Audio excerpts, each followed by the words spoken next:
Madame, Monsieur, bonsoir. Bienvenue à cette nouvelle édition de Géopolis cette semaine. Le sujet est a priori tabou, mais pourtant on en parle. Il s'agit de la santé des chefs d'État africains. Et ces jours-ci, le magazine panafricain Jeune Afrique a remis le couvert en consacrant sa une à la santé des chefs d'État africains. Nous en parlerons dans cette édition avec nos invités. Sur un tout autre plan, la crise anglophone a pris un nouveau tour ces jours-ci. Les missions gouvernementales envoyées à l'étranger ont tourné court avec des scènes de violence où les emblèmes de la République ont été détruits. Vers quoi s'achemine-t-on dans cette crise? Nous en parlerons également dans cette édition de Géopolis. Enfin, la situation économique du Cameroun empire-t-elle? Faut-il considérer que le retour au Fonds monétaire international est un échec? Nous aborderons aussi cette question dans cette édition de Géopolis. Pour nous éclairer sur ces trois grands thèmes qui constituent cette édition de Géopolis cette semaine, deux invités sont là pour en parler. Joseph Marie Elundo, bonsoir. Bonsoir Guy et merci pour l'invitation. Vous êtes économiste et acteur de la société civile, c'est bien cela? Oui, j'exerce comme consultant maintenant dans l'agro-industrie. D'accord. Dans le secteur, dans la filière cacao, qui est actuellement une filière que le gouvernement a choisie pour donner un peu de force, un peu de vigueur à l'économie nationale. Et peut-être pour répondre aux besoins urgents d'une mondialisation qui nous accule dans nos derniers retranchements, dont nous essayons d'apporter notre contribution en accompagnant les potentiels transformateurs qui sont déjà nombreux, qui sont 5 ou 6, des locaux qui veulent effectivement transformer environ 40% de la production nationale. Faire quoi? Du chocolat, des choses comme ça? Ça consiste dans un premier temps à faire de la matière des produits semi-finis. Il y a un chocolatier qui est là, que l'on connaît, je n'ai pas le lieu de le citer, mais il y en a qui vont faire essentiellement dans les produits semi-finis, notamment la pâte de cacao, la liqueur de cacao, la poudre de cacao, le beurre de cacao. Et puis il y a des sous-produits tels que les tourteaux, les pellicules, etc., qui servent notamment à l'alimentation du bétail et puis engraisser les plantations. Avec vous ce soir, le docteur Jean-Paul Ayina. Bonsoir, docteur Jean-Paul Ayina. Oui, bonsoir Guy. Vous êtes ministre plénipotentiaire, vous êtes enseignant à l'Institut des relations internationales du Cameroun et consultant international. C'est bien cela? Oui, c'est bien cela. Et donc, j'en profite pour vous poser la question. On entend parler de ministre plénipotentiaire. Qu'est-ce que cela veut dire? À quoi cela renvoie-t-il exactement? Oui, le grade de ministre plénipotentiaire, c'est un grade du corps de la diplomatie au Cameroun. C'est tout comme les autres corps de métier. Hein. Les administrateurs civils, les médecins et autres ont aussi leur hiérarchisation. Leur hiérarchisation dans la profession. Donc, pour faire carrière jusqu'au ministre plénipotentiaire, on est donc diplomate à la base, on est secrétaire des affaires étrangères, on est conseiller des affaires étrangères et on est ministre plénipotentiaire. Et évidemment, comme j'ai dit, pour le Cameroun, c'est le grade le plus élevé. Comme beaucoup de pays africains, dans beaucoup de pays africains, et même en Europe. Parce que dans certains pays d'Europe, il y a la dignité d'ambassadeur, c'est-à-dire qui coiffe. Nous, on n'a pas encore cette dignité ici, dans le corps de la diplomatie, mais ce qui coiffe, c'est le ministre plénipotentiaire. Évidemment, cela vous donne une autorité. Quand on est ministre plénipotentiaire, on peut exercer certaines fonctions. Vous connaissez, au niveau même du gouvernement, il y a certains ministres qui sont des ministres plénipotentiaires, qui sont des collègues, qui ont atteint ce grade-là, qui peuvent parler avec autorité devant les autres. Je suis consultant et enseignant, comme vous avez dit, consultant en relations internationales et en business international. Le business international, ça veut dire quoi? C'est-à-dire qu'aujourd'hui, c'est M. Marie Elundo, Joseph Marie, qui a dit qu'on est dans la mondialisation. Et le Cameroun est encore un pays vierge en termes de contrats, en termes de négociation d'affaires. Parce que maintenant, on négocie avec le FMI, on négocie avec des partenaires. Et il faut même maintenant essayer d'accompagner certains partenaires en matière de business international, c'est-à-dire des opérations d'investissement, des opérations de commerce international, des opérations de négociation d'affaires, etc. etc. D'accord. Alors, merci d'avoir accepté notre invitation pour nous éclairer sur les 3 sujets qui constituent cette édition de Géopolis. Alors, d'entrée de jeu, parlons de la question de la santé des chefs d'État africains. C'est le magazine Jeune Afrique qui le met sur la table, mais il faut quand même dire que d'autres personnes en ont souvent parlé. Et je voudrais vous demander à vous, qu'est-ce que vous en pensez? La santé des chefs d'État africains, on voit le magazine Jeune Afrique qui va de pays en pays et qui parle de la santé des chefs d'État. Est-ce que c'est un sujet qui mérite qu'on s'y arrête, Joseph Marielundu? Bien sûr que c'est un sujet qui mérite qu'on s'y arrête. Vous savez, d'ailleurs c'est un vieux sujet. Je me rappelle à l'époque, je crois que c'est un confrère, l'Express, qui avait signé la une de son magazine avec un titre, je peux le citer à peu près de tête, Ces malades qui nous gouvernent. Oui. C'était un article qui avait fait beaucoup parler de lui. Je crois que. Et c'est enseigné probablement dans les écoles de journalisme. Il faut dire qu'à ce sujet, il y a également un ouvrage qui est une référence en la matière. Pierre Lacoste, Pierre Echnik, Ces malades qui nous gouvernent, justement. Alors, la question que vous posez est fondamentale parce que nous nous rappelons qu'un de nos confrères, il faut dire également ici que j'exerce comme journaliste, c'est Pius Niawe, je crois qu'il avait passé quelques jours à Nubel ou à Kondengui, je ne me rappelle plus de... En 97. En 97. Oui. Cela concernait un article sur la santé du chef d'État camerounais. Parce qu'au cours d'un match de football, je me souviens bien, il y avait eu quelque chose, voilà, une finale, la Coupe du Cameroun. On a dit que le président avait eu un malaise pendant la mi-temps. Cela lui a valu quelques jours de prison, peut-être même quelques mois. Quelques mois d'ailleurs.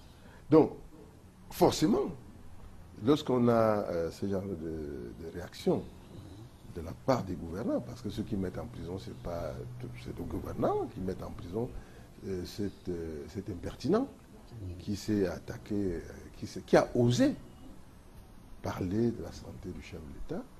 Cela effectivement a donné lieu à l'époque, à beaucoup de commentaires, de discussions. Est-ce que la santé d'un chef d'État, est-ce une affaire privée ou alors la santé appartient-elle au peuple qui lui donne un mandat de le gouverner?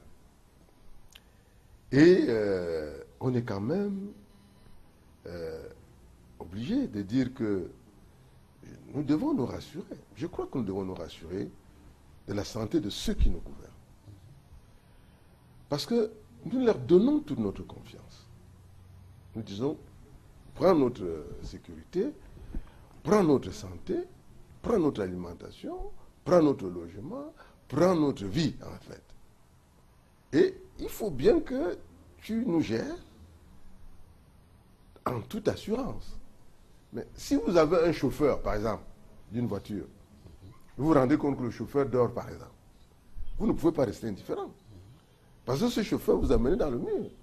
Et je crois que c'est une question qu'il faut adresser avec simplicité.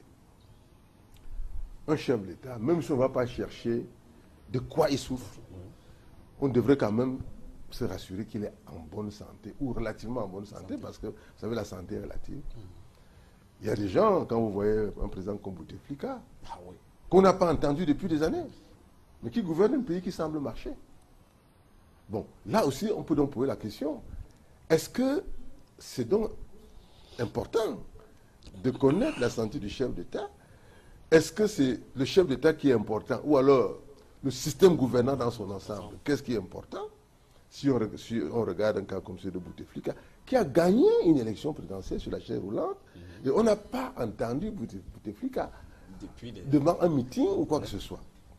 Et ça, il faut dire que l'Afrique, quand même, a des spécimens et une certaine spécialité en cette matière.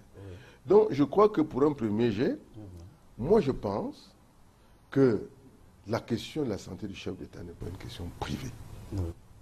Même si, en mettant un bémol, qu'on n'est pas là pour aller véritablement connaître de quoi il souffre, parce que de toute façon, chaque individu a son jardin secret. Donc, il a une maladie, on peut dire. Il n'est pas en bonne santé, ou il est en bonne santé.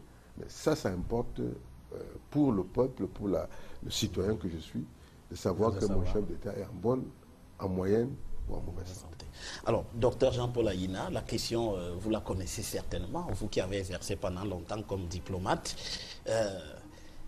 Il faut en parler, c'est une question importante, la question de la santé des chefs d'État qui nous intéresse. Mais, oui, il y a un auteur qui a dit, pour grands que soient les rois, ils sont ce que nous sommes. Les chefs de l'État sont des hommes comme nous. Ils tombent malades, ils meurent même. Mais Joseph Marie a dit quelque chose, c'est que le chef de l'État, sa santé peut même plus lui appartenir. Ça appartient au peuple qui l'a mis là, qui lui a confié son mandat.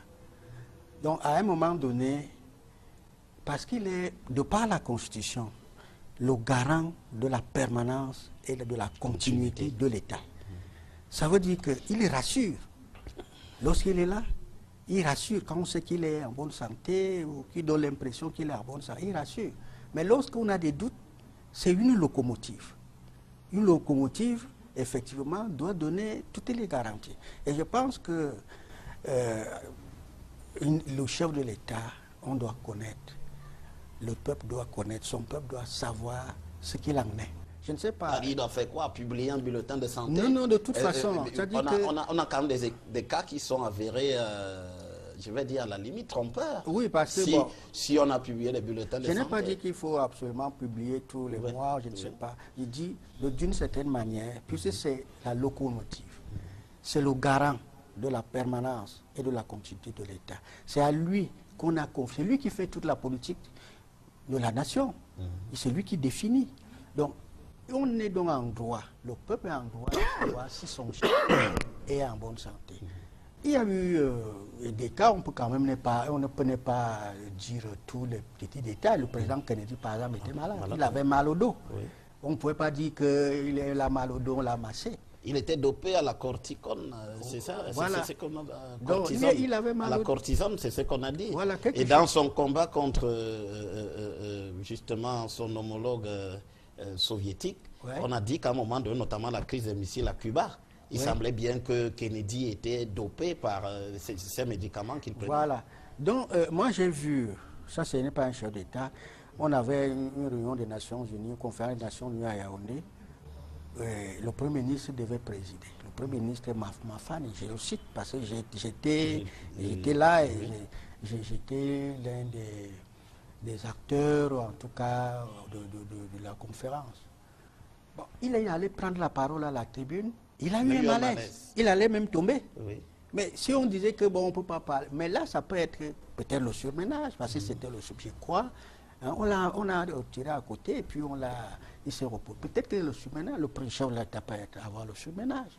Il peut avoir, le chef de l'État est même allé en Guinée à un moment donné, là, il a eu un malaise là-bas. Donc c'est un homme comme nous. Pour peu que grands les rois, ils sont ce que nous sommes. Donc il ne faut pas donner l'impression que quand on est déjà là-bas, on n'est plus un homme. On est un homme. Il peut manger quelque chose, ça ne lui plaît pas, le ventre, ce qui est à l'intérieur, on ne sait pas qui est le chef d'État, qui n'est pas. Et là, on avait parlé d'une gastro-entérite aiguë. Gastro-aiguë. Voilà, on a utilisé un terme. Le chef d'État, voilà. Donc, mais on ne peut pas donner tous les détails sur sa vie, mais à un moment donné, on sait que c'est lui qui tient la direction du pays, c'est lui qui est le garant de toute la crédibilité, de toute la permanence, de toute la continuité. Donc s'il est malade, les gens peuvent être inquiets. Ceci est d'ailleurs, si je peux prendre la parole, ceci est d'ailleurs important parce que la santé du chef de l'État, d'un chef de l'État, n'intéresse pas que son peuple. Le cas de Mitterrand, je crois que c'est Mitterrand ou Pompidou, un des deux. Mitterrand, c'est lui qui était malade. Pompidou également.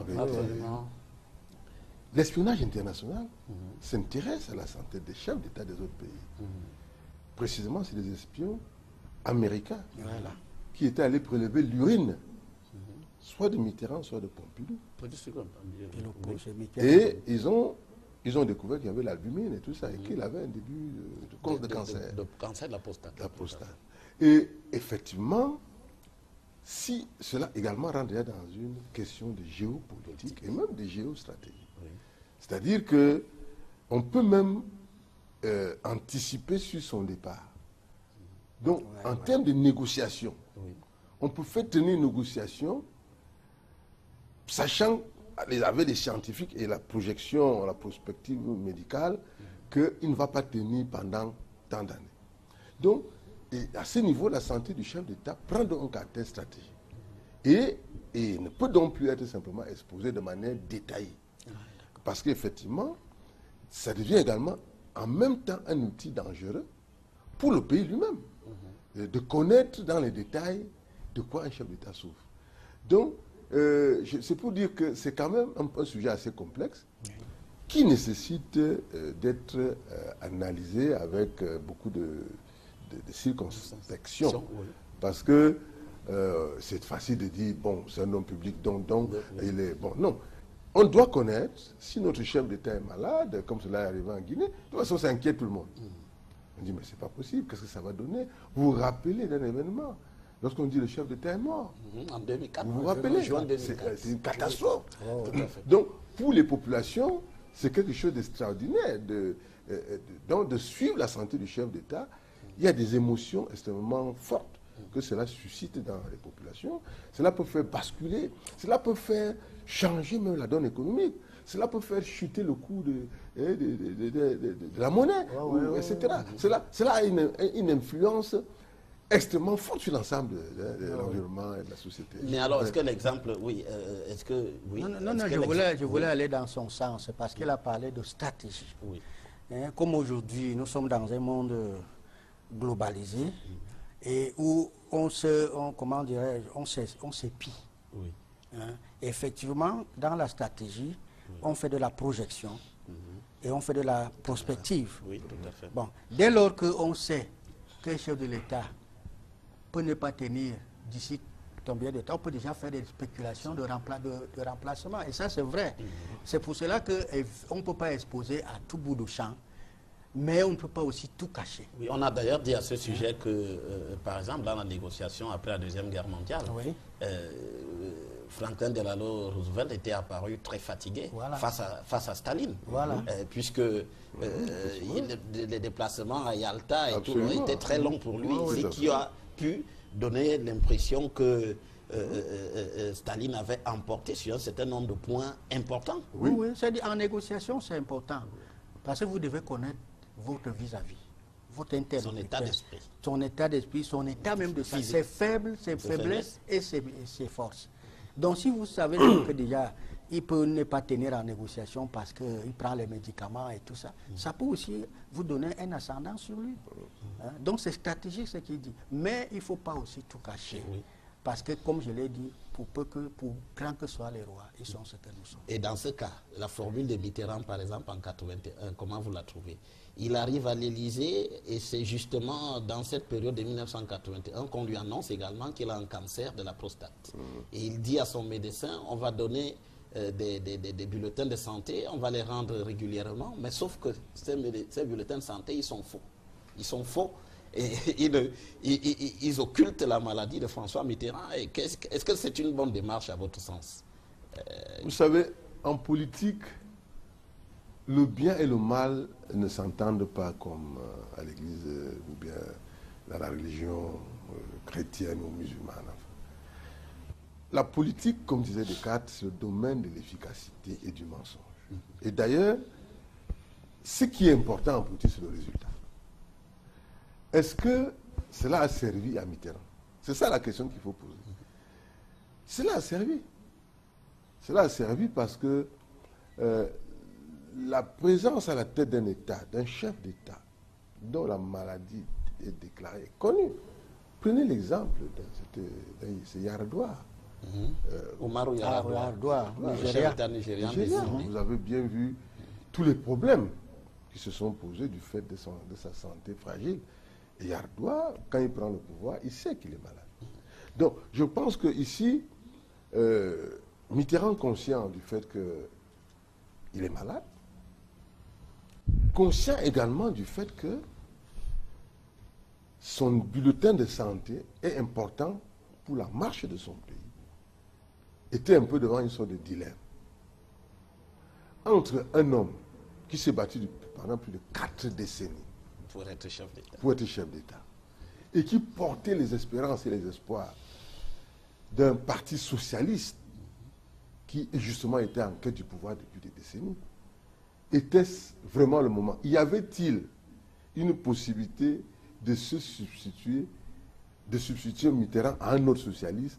Ce n'était pas possible, parce que de toute façon, si Mitterrand était incapable de gouverner, le modèle constitutionnel ne dit pas que c'est le socialiste qui revient. Bon. Donc, il était donc là face à un dilemme. Maintenant, Mitterrand a tenu le coup. C'est quand même Mitterrand qui lance la balle dans tout ce que nous vivons aujourd'hui. 91, oui, 90. C'est quand même Mitterrand. C'est quand même Mitterrand que les Français, jusqu'à présent, considèrent l'un de leurs plus grands chefs d'État. En termes de charisme, en termes même de développement de la France, en termes d'assurer la France d'être parmi les grands pays des grandes puissances. C'est parce que le charisme de Mitterrand était l'un des éléments de la crédibilité de la France. Aujourd'hui, vous voyez très bien que les gens en super santé, qui font du footing tous les jours, n'ont pas tenu pendant un mandat, n'est-ce pas? Des gens plus jeunes n'ont pas tenu. Donc, on peut dire que la démarche de Mitterrand, même si il a caché son état de santé réel, nous avons quand même aussi mis un bémol tout à l'heure en disant que on peut dire qu'un chef d'État n'est pas en très bonne santé sans pour autant dire qu'il souffre d'un cancer ou, c'est pas moi, de la prostate, en donnant toutes les précisions. Donc, pour Mitterrand, ça a marché pendant 14 ans. Il a effectivement gouverné la France sans que les Français se rendent compte qu'effectivement les chefs d'État étaient fatigués. Vous avez vu Mitterrand dans certains débats télévisés face à un Chirac. Pétillant. Il l'a battu à plate couture. Il était malade, en principe, mais il avait réussi à doper son mental pour effectivement faire face à la maladie. Et vous savez également que la question de la maladie, si on en parle 2 minutes, ça dépend de comment vous la gérez. Vous savez que moi, il y a des gens qui ne se couchent pas quand ils n'ont pas lu. Quand ils n'ont pas lu, c'est là qu'il va faire du footing. Mais il y en a, quand ils n'ont pas lu, ils restent couchés. Donc la question de la maladie même, en tant que telle, ce n'est pas elle qui fait problème. C'est comment impacte-t-elle sur le physique de l'homme, sur son mental, sur sa capacité.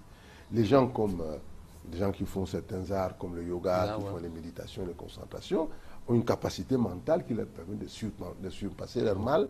Et bon, les passionnés aussi.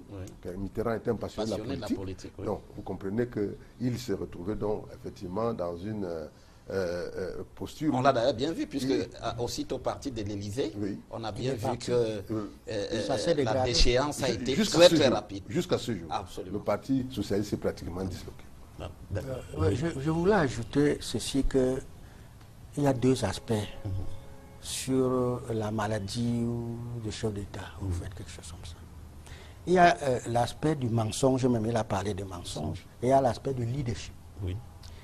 En politique, comme en diplomatie, il faut savoir mentir. Il faut savoir mentir pour atteindre un objectif. C'est pour cela que parfois on dit, en diplomatie, on dit, bon, quelqu'un vous dit ne me fais pas la diplomatie. Ça ne veut pas dire que c'est seulement le jeu. C'est que on sait dire la vérité. Parfois on dit, il faut parler franc, c'est-à-dire qu'on dit les vérités crues à son partenaire vis-à-vis. Mais on sait aussi mentir pour atteindre un objectif. Et dans ce cas de Mitterrand, là, il savait qu'il était malade, mais il a menti. Par exemple, les bulletins mentaient. Mais pour atteindre un objectif noble, qui était une vision qu'il fallait accomplir. Donc, et avec cela, j'enchaîne sur le leadership. C'est-à-dire que lorsque un dirigeant a le sens du leadership, c'est-à-dire que comment il fait en sorte que tous ceux qui sont avec lui soient galvanisés, le peuple même galvanisé, et qu'il ait une aura au niveau national et international.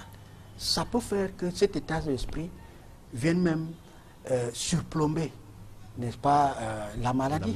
Voilà. Donc il y a le sens du leadership que l'on a, qui joue sur la maladie et sur, n'est-ce pas, l'état de santé. et le sens du mensonge qu'il faut savoir mentir pour atteindre un objectif. Alors, est-ce que dans le cas des chefs d'État africains, il y a quand même un phénomène qu'on a observé, c'est que les chefs d'État africains ne se soignent pas dans leur pays. C'est pas la conséquence de ce qu'ils veulent absolument ne pas laisser la possibilité qu'on sache exactement, qu'on sache qu'ils peuvent être eux aussi sujets à des difficultés sur le plan justement sanitaire. On a vu donc que la plupart des chefs d'État s'en vont à l'étranger. Pour quelle raison? Pour se faire soigner. Je pense qu'il y a plusieurs axes qu'on peut prendre pour essayer d'apporter une réponse à votre préoccupation.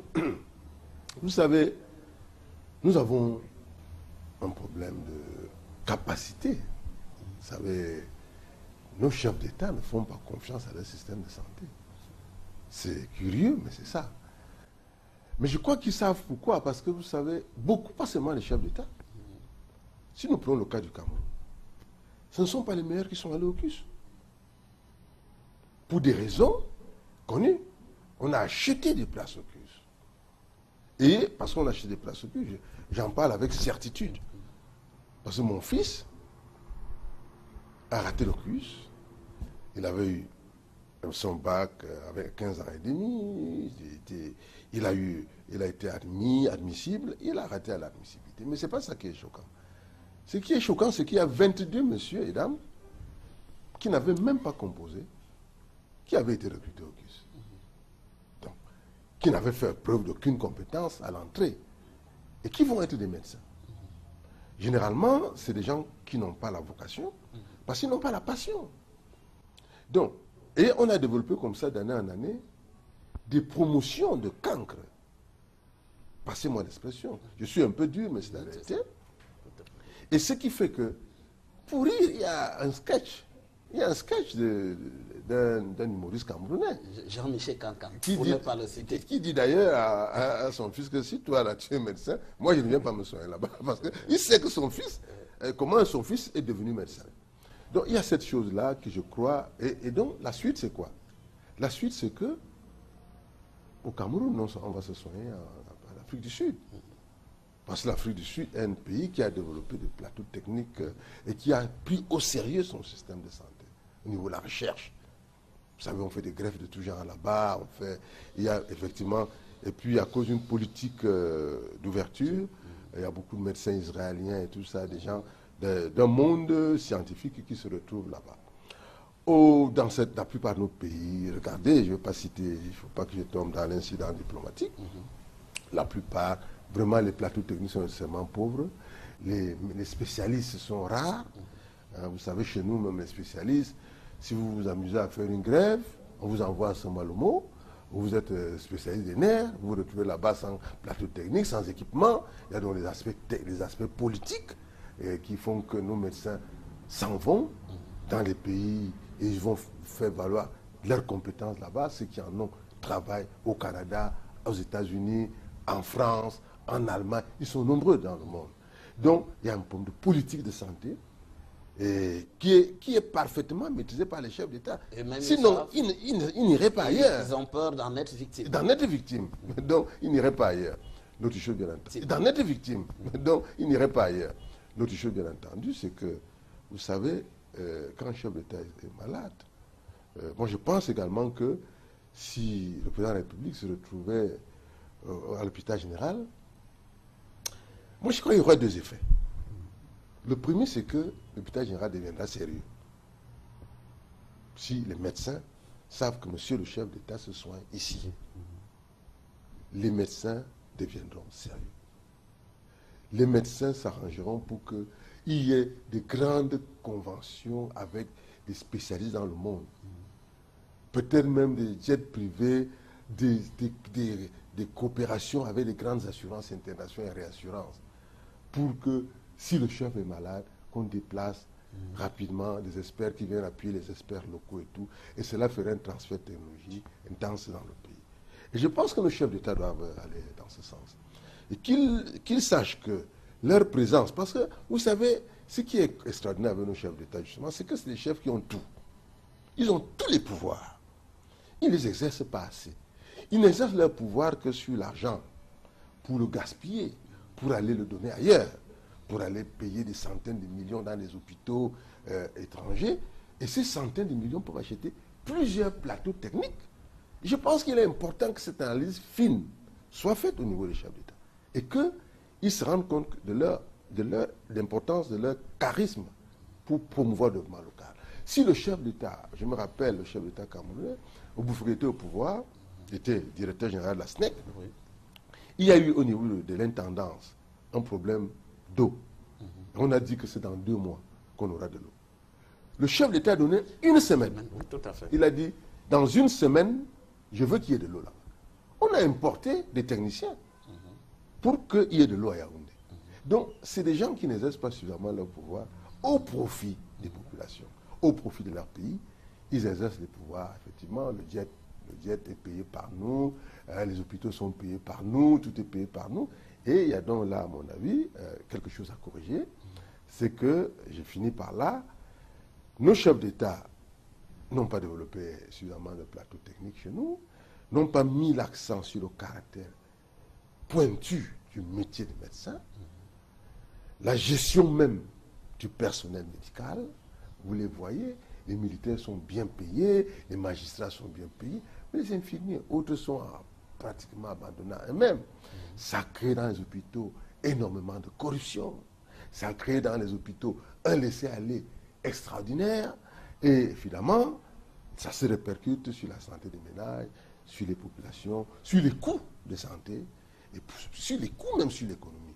Donc, évidemment, il s'ensuit quoi? Beaucoup de décès. Vous avez vu le nombre de morgues qui se sont développées dans notre pays en quelques temps, n'est-ce pas? C'est devenu même un business.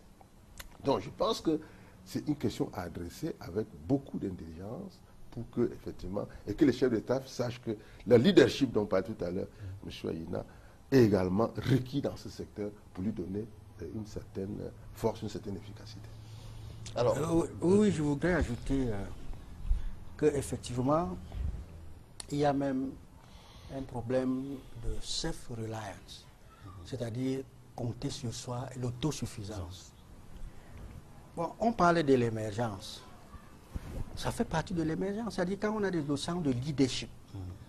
L'Afrique du Sud a voulu, avec Mandela, bien avant lui, et après lui, n'est-ce pas, que l'Afrique du Sud soit comme le pays à arc-en-ciel, mais que ce soit un pays leader dans certains secteurs. On parlait de Cuba, aux Amériques, dans ce qui concerne la santé. Ça veut dire un pays apparemment pauvre matériellement, mais qui a émergé dans un secteur.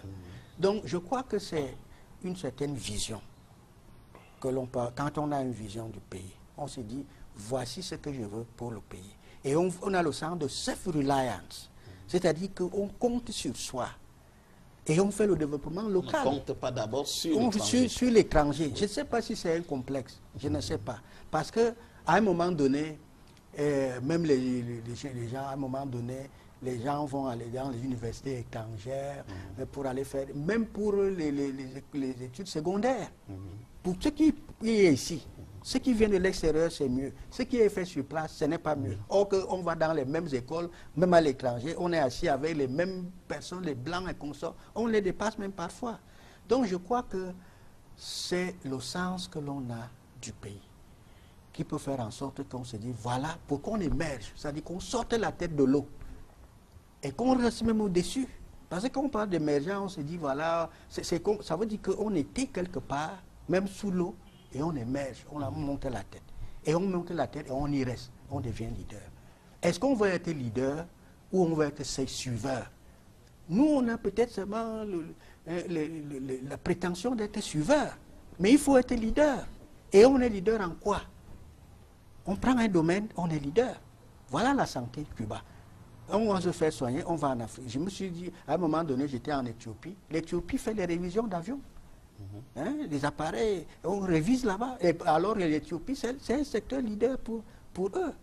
Nous, on est secteur leader encore. Donc je pense que si un chef d'État veut faire en sorte que, par exemple, le secteur sanitaire émerge véritablement, et qu'on n'ait pas le complexe d'aller toujours ailleurs. Lui-même, il devra aller dans les hôpitaux. On de dit son on va pays. dans les, ça va booster. C'est-à-dire en ce moment, on se dit, ah c'est sérieux. Ça va développer les hôpitaux.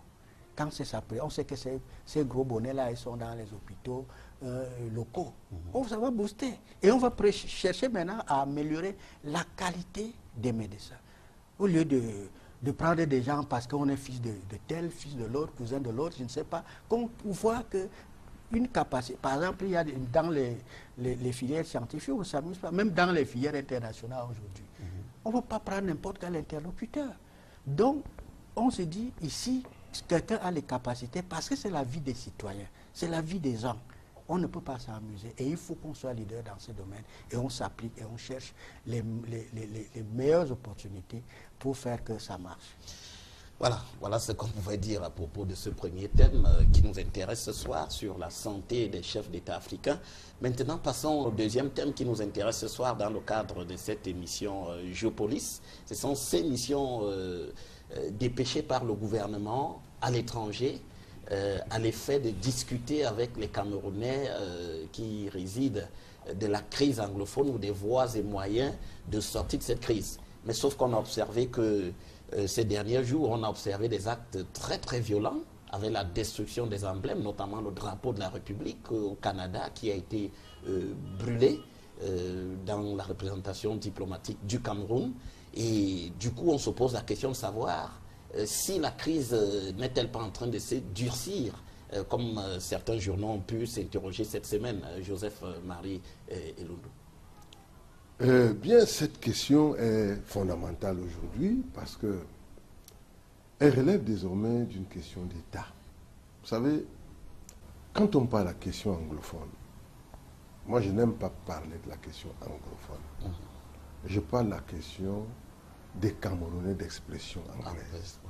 Parce que je le dis et on n'a pas le droit d'être complaisant aujourd'hui. Et ça, je m'adresse aux hommes politiques. Il ne faut pas faire dans le populisme dans cette question. Il faut être des hommes d'État. Il faut regarder qu'est-ce qui est important pour le pays aujourd'hui. Il faut condamner sans réserve les actes de violence contre nos emblèmes, contre nos ambassades, contre nos écoles. Il faut condamner cela. Bon, je n'ai pas accusé quelqu'un, mais ceux qui se livrent à cet exercice, il faut condamner d'abord. Et ça doit être un chorus. Il ne faut pas nuancer.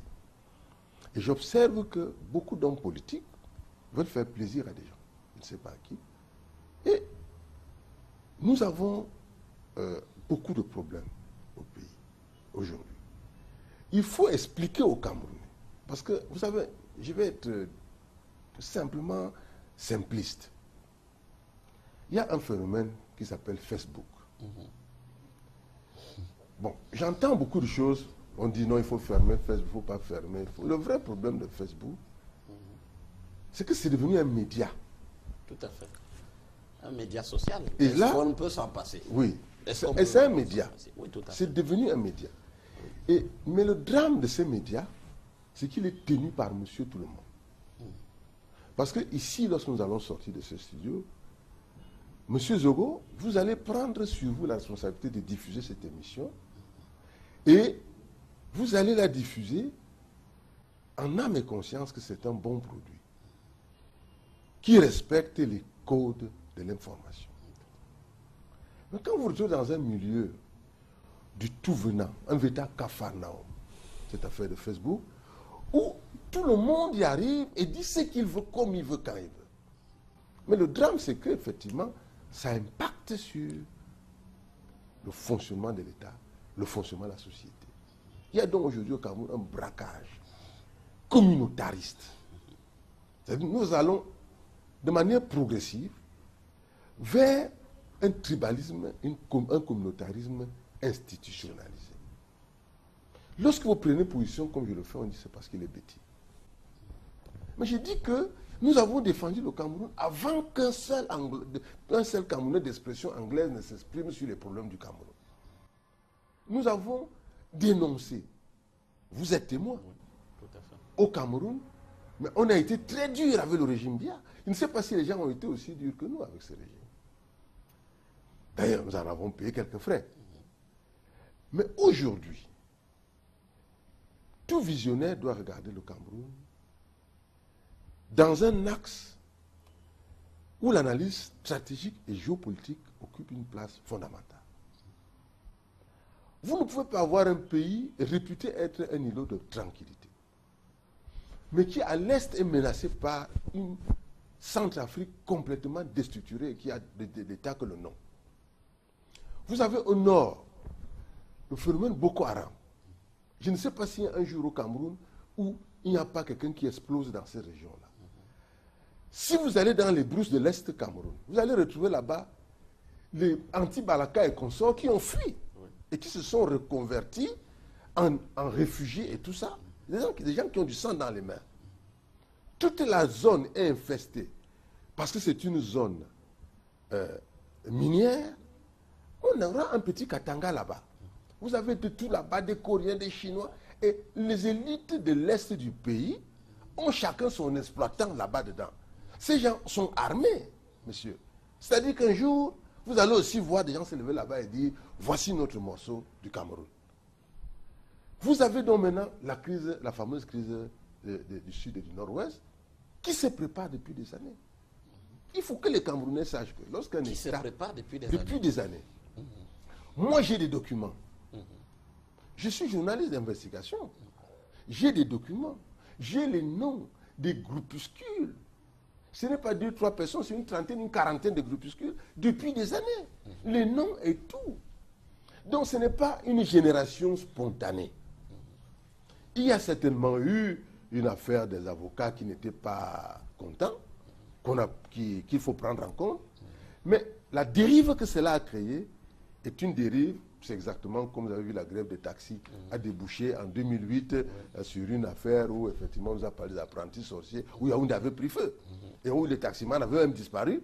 On se retrouve avec de nouveaux acteurs sur la place. Donc aujourd'hui, la question c'est ça. Est-ce que les gens savent qu'un État a des moyens d'information qu'ils n'ont pas? Mais alors, est-ce que cela voudrait dire que la crise est en train de se durcir? La crise est en train de se durcir et malheureusement, l'État du Cameroun accuse beaucoup de faiblesses en matière de négociation. Oui.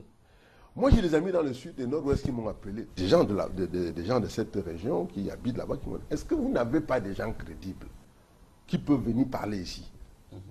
Est-ce qu'il n'y a pas des gens crédibles là-bas? Qu'est-ce que vous allez chercher en Belgique et tout? Vous avez fini de régler le problème localement? Donc les missions d'étrangers n'étaient pas opportunes. C'est n'importe quoi. Il n'y avait pas de... C'est n'importe quoi. C'est des missions, encore une fois, de la bureaucratie qui pompent les budgets de l'État. C'est de ça qu'il s'agit. La crise est ici. Il faut que le chef d'État camerounais prenne cette affaire en main. Qu'il cesse d'aller proclamer qu'il va prendre en main la canne. Qu'il proclame que je vais prendre l'affaire du nord du sud pour régionaliser le Cameroun. Qui est des présidents de région. Et qu'effectivement, on déplace les budgets vers les régions. Et que les gens gèrent les budgets en fonction des régions. La constitution du pays est très claire sur la question. Alors, donc, cela voudrait dire également que si on vous suit très bien, Joseph Marié-Lundu, cela voudrait dire également que la crise est en train de se durcir, mais le gouvernement, en attendant de venir à ce que vous nous expliquez, le gouvernement vient de nous annoncer qu'on a arrêté, qu'on a pu interpeller des gens qui avaient des explosifs et tout. C'est grave à ce point? Mais c'est très grave. Vous savez, il a été prononcé des noms tabous. Sécession. Sécession est un nom, c'est une déclaration de guerre. Et les gens qui disent sécession ne s'amusent pas. Monsieur, vous êtes comme moi chroniqueur de l'histoire du Cameroun. Rappelez-vous l'affaire Bakassi. Il y a 21 morts. Des gars qu'on a assassinés pendant qu'ils jouaient aux cartes. Et on nous avait informé à l'époque que les cagoules qu'on avait trouvées là-bas étaient des cagoules de la garde présidentielle camerounaise. Des armes avaient été emportées. Toute cette région, avec les problèmes du delta nigérian. Mais il peut avoir une force dans cette région qui est en train de travailler pour déstabiliser définitivement le pays. Et je pense qu'il ne faut pas que les Camerounais s'amusent. Moi, j'ai couvert la guerre du Congo. 97. Oui. Moi, j'ai couvert la guerre du Congo. J'étais aux côtés de Mohamed Chanoun, qui était à l'époque le représentant des Nations Unies dans la région. Oui, tout à fait. Et J'avais publié dans le journal de développement, dont j'étais directeur de publication, sur la question. Et je vais appeler les Camerounais en leur disant, attention, ce que vous entendez, la guerre, ce que vous entendez, la guerre civile, c'est une chose qu'il ne faut pas admettre. Imaginez dans un pays, encore dans un pays comme le Cameroun, avec sa multitude de petits groupes de gens, avec le caractère diversifié de sa biodiversité. Vous avez les montagnes de l'Est, de l'Ouest, les plaines du centre, etc. Toutes zones qui peuvent permettre à chaque petite région ici de trouver son petit territoire de guerre. Écoutez, dans notre pays, quels sont les gens qui travaillent dans nos villages? Ce n'est pas les Bamenda. Mais comment ça va se passer? On va les chasser tous? Est-ce que les gens qui initient ce genre de choses ont même suivi l'histoire du Cameroun? Mon père était soldat. Nous étions au Cameroun occidental.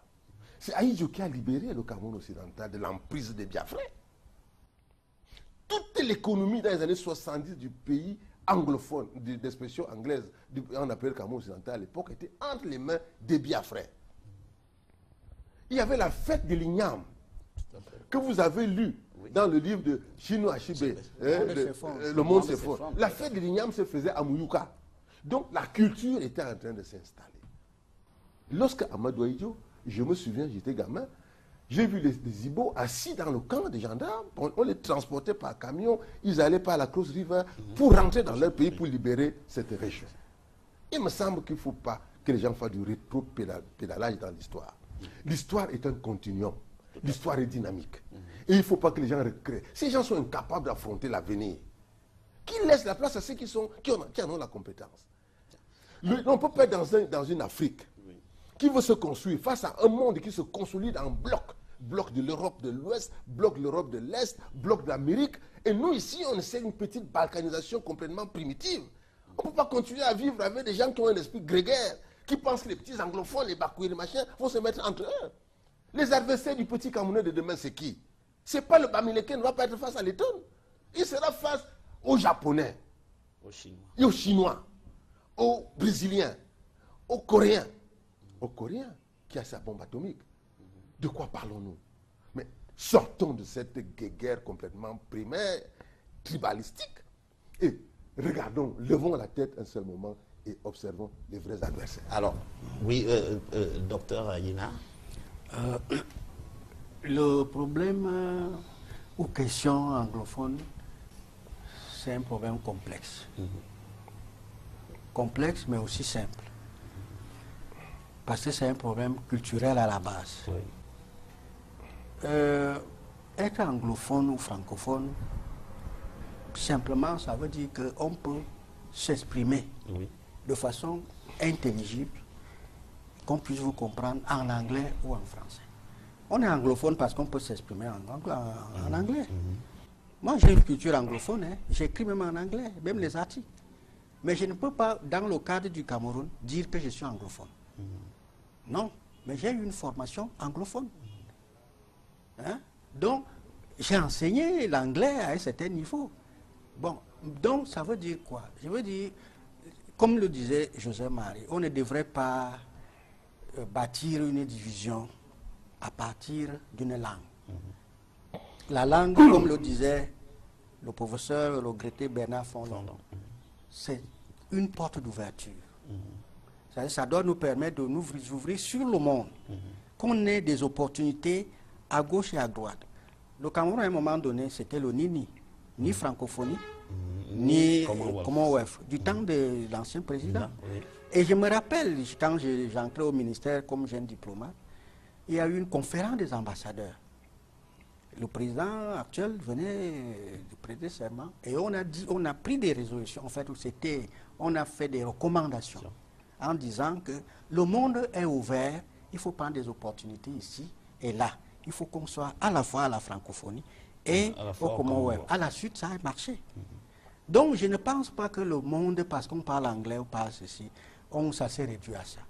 Seulement, il ne faut pas aussi qu'on négocie sur le positionnement. sur les positions. Moi, je suis un négociateur en tant que diplomate. C'est-à-dire quoi? C'est-à-dire que l'expérience, si vous négociez à partir de positions, que moi je tiens telle position, si ce n'est pas ça, ça ne marche pas. La négociation va capoter. C'est ce qui s'est passé. Je crois que les deux parties, même les enfants à la maison, on peut avoir des querelles. On s'assoit, on dit, vous là, quel est le problème? Si c'est la famille, toi, quel est ton problème? Quelle est la motivation profonde? Qu'est-ce qui motive cette position? Alors, on vous dit, la motivation, voilà ce que moi je réclame. L'autre dit, voilà ce que je réclame. Parce que les anglophones parlaient de root cause. Quelle est la racine du problème? La cause profonde, les raisons profondes, les motivations profondes. Là, on va à l'étranger pour expliquer. Oui. Alors que ça se passe ici. Cette mission à l'étranger, quels peuvent être les objectifs du gouvernement? Est-ce que le gouvernement ne se dit pas? Parce que là, M. Elundo a accablé le gouvernement. Il dit que le gouvernement n'a pas, la crise se passe ici. Mais on sait aussi que les acteurs de cette crise sont à l'étranger. Parfois les financiers ou alors ceux même, quelquefois, qui peuvent donner des consignes. Est-ce qu'il n'était pas utile d'aller discuter avec eux, essayer de comprendre? Il faut même déjà les identifier. Oui. C'est-à-dire que pour aller d'ici, moi je pensais que peut-être pour aller à la diaspora, mais il faut identifier déjà, peut-être qu'ils savent qui ils sont. Moi je pense que ça se passe ici. Quand ça se passe ici, s'il y a quelque chose qui, un clic, un déclic je vais dire, le chef de l'État qui connaît la situation, qui est là depuis les années 62, il connaît cette situation d'une façon ou d'une autre, en fait des étapes. Les grandes étapes des négociations. Il connaît de la quand on était État fédéral, du fédéralisme, jusqu'à l'État unitaire. Il connaît. Donc, il connaît les acteurs qui peuvent être influents. Moi, je pense que c'est le dialogue entre les frères. On se dit quelles sont les motivations profondes au Cameroun. Si c'est au Cameroun, les autres vont être informés que au Cameroun, il y a une négociation là-bas. Il y a un comité qui s'occupe véritablement de savoir pourquoi tu fais ça. On est pour un État unitaire. Et Luno disait tout à l'heure, au moment où les pays se forment en bloc, pour être grand, déjà l'Afrique centrale même, 6 États de la CEMA, ça ne fait pas 60 millions d'habitants. Ça ne fait pas. Alors qu'il y a les pays seuls comme le Nigeria, ça a plus de 150 millions. Hein? Nous, ici, là, le Cameroun, c'est peut-être 25 millions. Ça ne veut rien dire. Quand on va vers les grands marchés, et on se dit que, et ça, on ne peut même pas attirer les investisseurs maintenant. On a beau aller par-ci, par-là. Lorsqu'on sait qu'il y a les anglophones, en fait, une partie du Cameroun n'est pas à l'aise. Ou alors, ça ne va pas. Au nord, avec Boko Haram, au niveau de l'Est, et tout ça, Centrafrique avec les frontières. Donc, même les investisseurs dans cette insécurité, on ne peut vraiment les attirer. Donc, je pense que c'est au niveau local que le président de la République lui-même fasse un déclic, qu'il prenne le taureau par les cornes, qu'il convoque une réunion où, en fait, ceux qui sont là, qu'on peut identifier, qui peuvent parler à leur nom, et ceux qui... On n'est pas pour que on se divise. La sécession n'a pas de place, mais qu'on essaie de trouver une formule qui, n'est-ce pas, arrange les deux parties. Donc, les initiatives prises jusqu'ici ne vous paraissent pas suffisantes, c'est-à-dire que mise sur pied de la commission pour la promotion du bilinguisme et du multiculturalisme, création d'une section anglophone à la Cour suprême ainsi qu'à l'ENAM, ça c'est quoi? C'est cosmétique encore? Non, mais puisque ça ne marche, puisque ça veut dire qu'il y a un problème de fond. Vous comprenez? Les Camerounais n'ont pas attendu une commission du, je ne sais pas, bilinguisme. Moi, je suis bilingue. J'écris en anglais. Mais mes enfants vont, les petits des enfants maintenant les anglophones vont beaucoup plus chez les francophones et vice-versa. On n'a pas attendu ça. Ce que le Cameroun est profondément, que le Camerounais croit au Cameroun, véritablement. Donc, les mesures que le gouvernement a prises, c'est de bonnes mesures. C'est-à-dire créer une section de common law. C'est bien. Seulement, si ça persiste, ça veut dire qu'il y a une insatisfaction quelque part. Et il faut qu'on s'asseye pour essayer de planifier, d'essayer d'aplanir ces incompréhensions. Parce que c'est le dialogue. Sans dialogue, vous ne pouvez rien. Sans communication, sans qu'on vous dise quelles sont les motivations. Si c'est parce qu'ils se disent qu'ils sont, comment dirais-je, marginalisés. Ils disent en quoi ils sont marginalisés. Et on essaie de voir. Ce n'est pas... bon, je dis, on ne peut pas négocier sur les positions. Que ce soit de l'autre côté, comme dit le gouvernement. Si on négocie sur les positions, ça ne marche pas. Il faut qu'on essaie de faire le diagnostic des motivations profondes et de travailler sur ces motivations.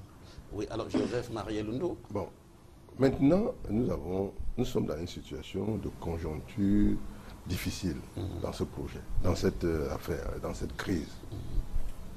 Il faut que les gens sachent que le gouvernement ne peut pas démilitariser. Dans le contexte actuel. Oui, il ne peut pas démilitariser. Oui, parce qu'on demande la démilitarisation. Ils ne peuvent pas. Mais il n'y a pas que ça, il y a des leaders anglophones en prison. Qu'est-ce qu'ils y font encore?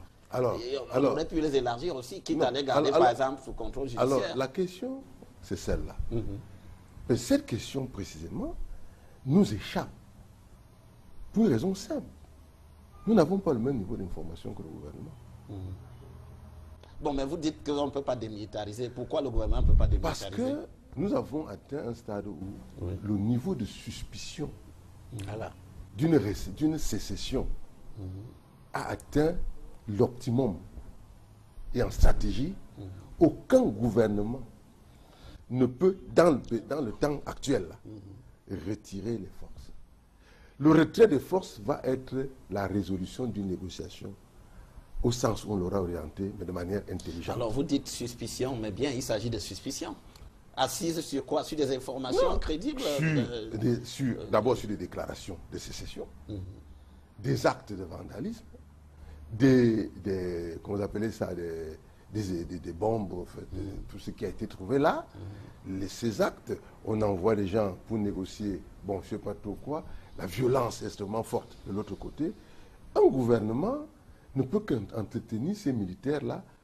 C'est la dernière chose à faire. On ne sait pas si on enlève ces gens, est-ce que finalement leur présence n'est pas... On est au stade de la dissuasion en fait. Alors est-ce qu'on devrait comprendre, Joseph Marielundu, est-ce qu'on devrait comprendre que dans la partie anglophone, ceux qui sont pour la sécession sont majoritaires?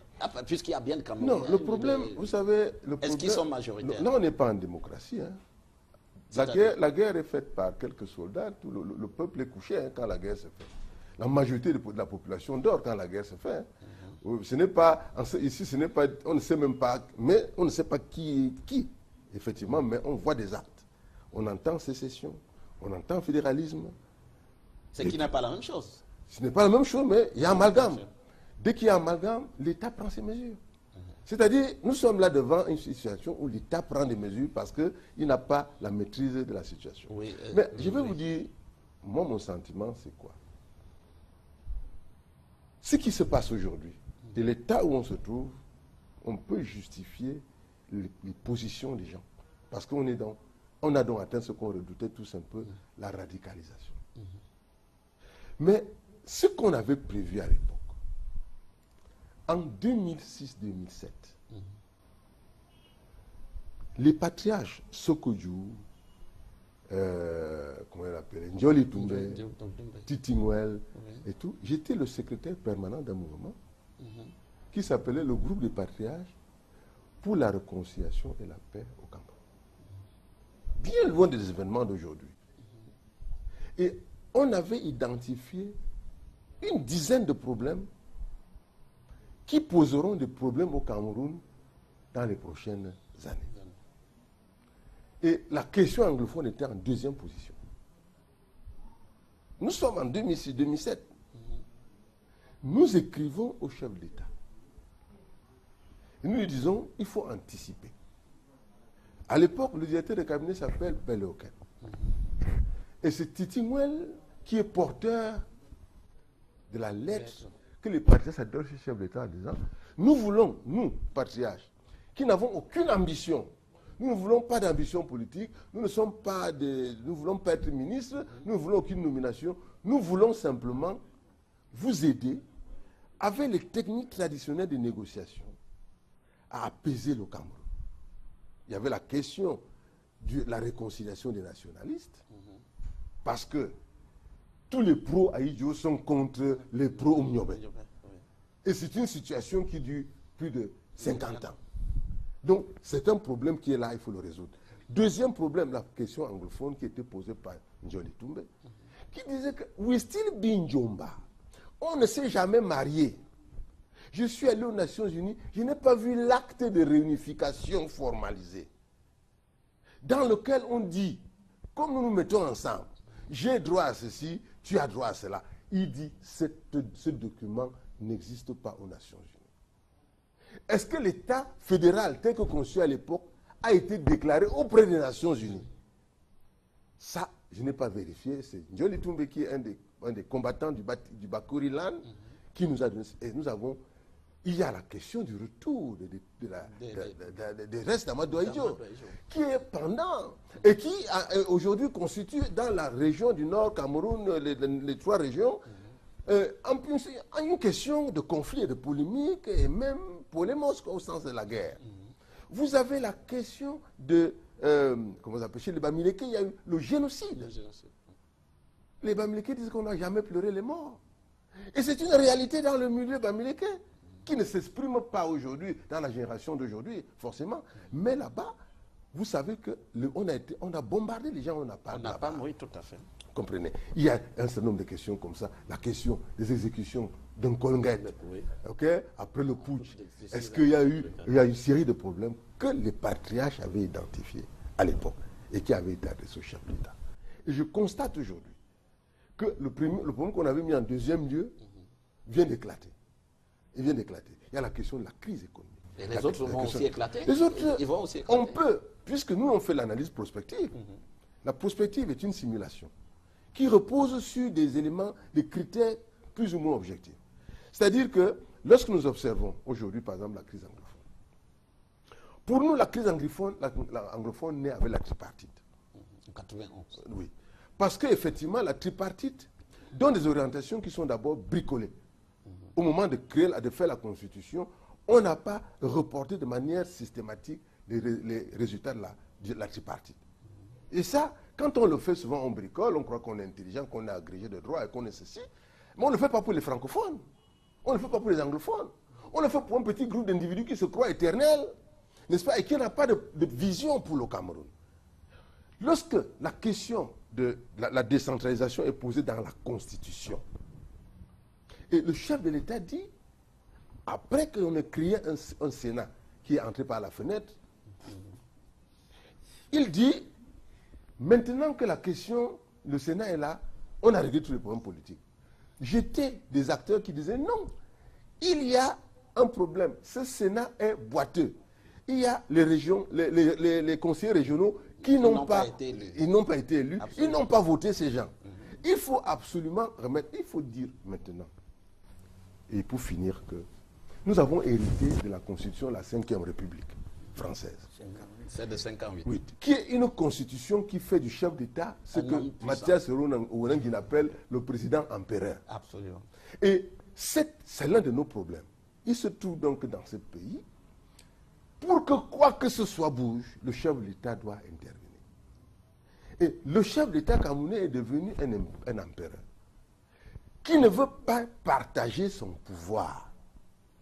Nous demandons au chef de l'État de nous créer une nouvelle constitution, à défaut d'appliquer celle qui est là, qu'il laisse un peu de son pouvoir à des présidents de région, qu'il laisse un peu de son pouvoir à des présidents de région, qui gardent les aspects régaliens de la gestion de l'État, l'armée, la diplomatie, la monnaie, etc., mais qu'il accorde aux régions la capacité de s'autogérer. Quand moi j'étais gamin, il y avait PWD qu'on appelle PWD de Bamenda. C'était les travaux publics. Oui. Aujourd'hui, les bourbiers que vous voyez dans les régions n'existaient pas. Pourquoi? Parce que chaque année, on faisait le reprofilage des routes. Et aujourd'hui, tout est en train de se bloquer. Que le chef d'État sorte du football, qu'il se mette dans l'axe du développement du Cameroun. Il est dans le football. De la paix au Cameroun. La paix qu'il programme est en danger en ce moment. Il est dans le football. Qu'il proclame que j'en fais une affaire personnelle. Qu'il le dise au Cameroun, j'en fais désormais une affaire personnelle. Donc, j'ai fait appliquer on a donné depuis Marafa une histoire de décentralisation qui n'a ni tête ni queue. Pourquoi les gens croient qu'à Yaoundé, ils doivent gérer tout le Cameroun? Je vous pose une question. Croyez-vous que la gestion de l'eau qu'on fait à Dibuncha est la même à Maroua? Le gars de Dibuncha qui a une pluie tous les jours gère l'eau différemment. L'eau est une question de culture. Décentralisée. Faites en sorte, par exemple, qu'il y ait 10 sociétés régionales des eaux. Ce sont des choses qui créent des emplois, qui développent une culture locale. Et c'est là qu'on va donc voir la réalité culturelle des peuples. Parce qu'il n'y a pas une culture anglophone au Cameroun. Parce que quand vous allez en pays anglophone, à la frontière de Bamenda, vous avez les anglophones et les Bamileke qui sont de même famille. Vous savez que les Sawa et les Bakweri sont des Sawa comme les Douala et tout. S'il y a donc des gens qui ont un socle culturel, c'est ces gens-là. Au Cameroun, on peut diviser à peu près en 8 grands groupes. Des gens, des anthropologues ont fait ce schéma. Tout cela est prêt. Il me semble qu'aujourd'hui, donc, soyons... Bon, c'était bien de mentir un peu, comme disait tout à l'heure le diplomate, qu'on peut mentir, mais l'heure est arrivée où il faut tout ouvrir maintenant.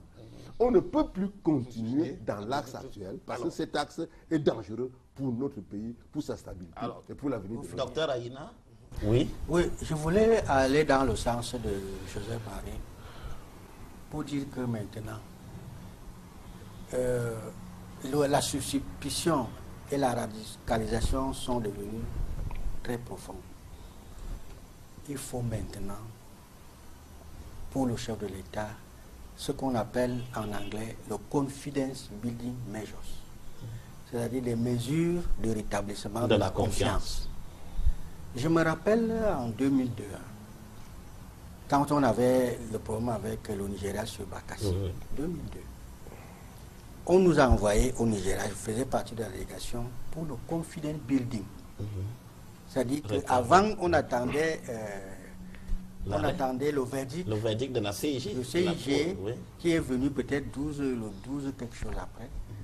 Ça n'a pas tardé. Mais avant ça, on nous a envoyé que bon, on va accepter le verdict, quel que soit les cas. Et on nous a même mis dans les commissions, ceci, économique, ceci, cela. Il nous faut aujourd'hui, pour rétablir cette confiance, des mesures de confidence building. Mais lui, il dit qu'on ne peut pas démilitariser. Pourquoi on ne peut pas démilitariser? Ça peut être un des éléments. Ça peut être un début de déclic. Cela va se jouer dans ce qu'il dit, dans les mesures de retour à la confiance. Mais ça ne peut pas être une mesure isolée. Voilà. C'est Donc dans un cadre. Ça veut dire que quand on s'assoit, on s'assoit et on va dire, voilà, telle mesure on peut prendre. On peut même démilitariser si c'est une mesure. La tripartite a résolu des problèmes. Un certain nombre de problèmes. Donc on s'assoit, dit, cette affaire, ça va déjà à un an presque. C'était en octobre que ça a commencé. Bientôt octobre. Mais on se dit, non, on ne peut pas négocier sur les positions. Absolument. Il faut quelque chose comme... on cède un peu, Vous on fait l'avez des dit. concessions. Vous l'avez dit. Voilà. Confidence. Donc la confiance. Ce confidence building là, c'est ça qu'il faut. Et il faut que le président de la République prenne qu'il s'implique. Personnellement, et il dit voilà, je fais ceci pour préserver la paix. Ce n'est pas une affaire. Parce que sinon, tout le monde, chacun, il y a des qui veulent préserver leur pain quotidien là-bas. Bien entendu. Que voilà, vraiment, si c'est comme ça.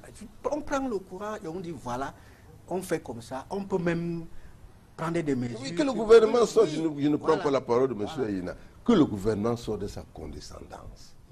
Parce que vous avez dans cette affaire deux axes. Vous avez des hommes politiques cachés dans le gouvernement, mais qui sont en réalité des bureaucrates, qui en même temps jouent un jeu trouble pour leur intérêt. Beaucoup de gens qui font les propositions, allons à l'étranger et tout, c'est pour leurs intérêts. C'est les missions. Pour les missions.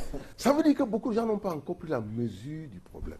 Et c'est pour ça que je suis d'accord qu'avec le professeur Aïna, il y a nécessité de créer une grande commission réellement faite de fonds, faite de chefs, des gens crédibles du Cameroun. Le Cameroun en a. Parce que le multiculturalisme, je suis désolé, c'est un truc qui ronfle. C'est un truc qui veut strictement rien dire. Je vous dis, je l'ai toujours dit, ça là, ce n'est même pas cosmétique. C'est inintelligent. Bon, vous prenez des gens, vous prenez donc, vous donnez la présidence à Moussongue, le secrétariat général à Chiazafor. Pourquoi vous donnez donc tout ça aux anglophones? En fait, c'est quoi? Puisqu'on dit que c'est les anglophones, c'est les francophones, pourquoi on ne mélange pas là-dedans président? Bon, en fait, ça veut dire quoi? Ça veut dire qu'on bricole. Et M. Zogo, on ne peut pas continuer à bricoler dans cette affaire.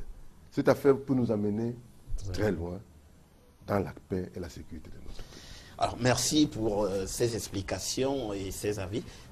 Un dernier mot, nous allons sortir par justement la question économique qui nous intéresse aussi dans ces débats. Le retour au FMI, mais la situation économique qui est aussi présentée comme difficile ces derniers temps. Moi, je peux parler un peu trivialement, comme on entend au quartier, il n'y a plus d'argent. Qu'est-ce qui se passe, docteur Aïna? Dire il n'y a plus d'argent, c'est dur. C'est la conjoncture. C'est la conjoncture qui est difficile et on dit les explications, c'est que les cours des prix, les cours de matières premières, notamment le pétrole, ont chuté de 140 dollars au baril il y a quelques années. Depuis 2014, c'est maintenant autour de 40, je ne sais pas. Et ça a donc tout chamboulé. Qu'est-ce que cela nous donne comme leçon?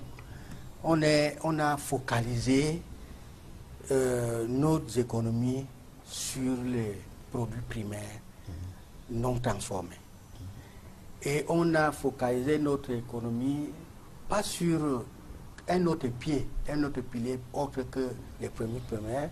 On n'a pas prévu qu'on pouvait s'industrialiser. Donc aujourd'hui, on nous dit que voilà, les coûts de matières premières ont chuté et nous aussi nous chutons. C'est une caractéristique des pays, des économies dépendantes. Nous restons, comme dans les années indépendantes, dans les économies dépendantes. C'est-à-dire nous dépendons des économies et des caprices des autres pays, des marchés extérieurs. Donc, je pense que c'est un problème d'anticipation et d'organisation, de gouvernance économique. Parce que, pour ceux qui sont des chrétiens, on a parlé de l'histoire de Joseph qui est parti en Égypte et qui parlait des périodes des vaches maigres et des vaches grasses. Mais nous, on ne sait jamais prévoir, on ne sait jamais anticiper, on ne tire même pas les leçons du passé. On sort de l'ajustement, plus de 20 ans, de 86-87 jusqu'à 2006. Oui. 20 ans d'ajustement, d'austérité, de difficultés, les gens sont morts. L'autre sont vraiment perdu tout, les emplois. Et on nous dit vraiment c'est difficile. Bon, on est dans la mondialisation, les économies sont interdépendantes, c'est vrai, mais il faut aussi savoir s'organiser, créer sa propre voie pour ne pas compter seulement sur les ressources primaires non transformées. Et peut-être, par exemple, il y a certains pays en Afrique qui comptent seulement sur les pétroles. Et on dit qu'on a même diversifié. Nous, on nous dit qu'on a diversifié. On a diversifié comment? Parce que peut-être qu'on a, en plus du pétrole, on a le cacao, on a le coton, on a la banane. Et c'est diversifié quand ce n'est pas transformé. Il faut diversifier en cherchant aussi des marchés différents. Donc moi, je crois qu'on est resté à la locomotive, n'est-ce pas, de l'économie internationale. On est resté à la merci de ces économies-là. On n'a pas anticipé. On ne peut pas faire de l'économie sans industrialisation. Ce n'est que dernièrement, en 2016, qu'on nous dit qu'on a adopté un plan d'industrialisation. Le premier, depuis 1989, là, est tombé sous le boisseau. Donc je crois qu'il y a un problème de prévision, un problème de politique économique claire, un problème d'objectifs clairs et fixes, un problème d'organisation. Alors, Joseph Barry-Elundou, il n'y a plus d'argent dans les caisses de l'État. On accuse aussi Boko Haram, il y a beaucoup de postes de dépenses. On dit Boko Haram à gauche, à droite. Qu'est-ce qui se passe finalement? Est-ce que le FMI suffira à nous faire sortir de la mauvaise passe dans laquelle nous nous trouvons?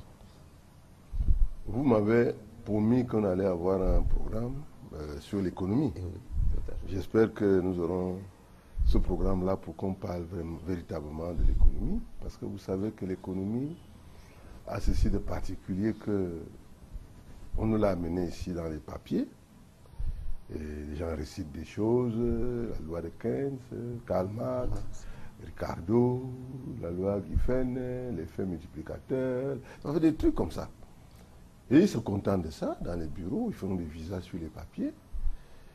Et le drame, c'est que notre économie est pilotée par la bureaucratie. C'est notre problème. Les opérateurs économiques ont été mis à côté. On n'a pas d'économie, on a une économie administrée. On n'a pas une économie opérationnalisée. La preuve, une simple preuve. Comment pouvez-vous comprendre que tout un système, que le secteur privé camerounais, la dette intérieure du secteur privé camerounais soit restée gelée pendant je ne sais pas combien d'années?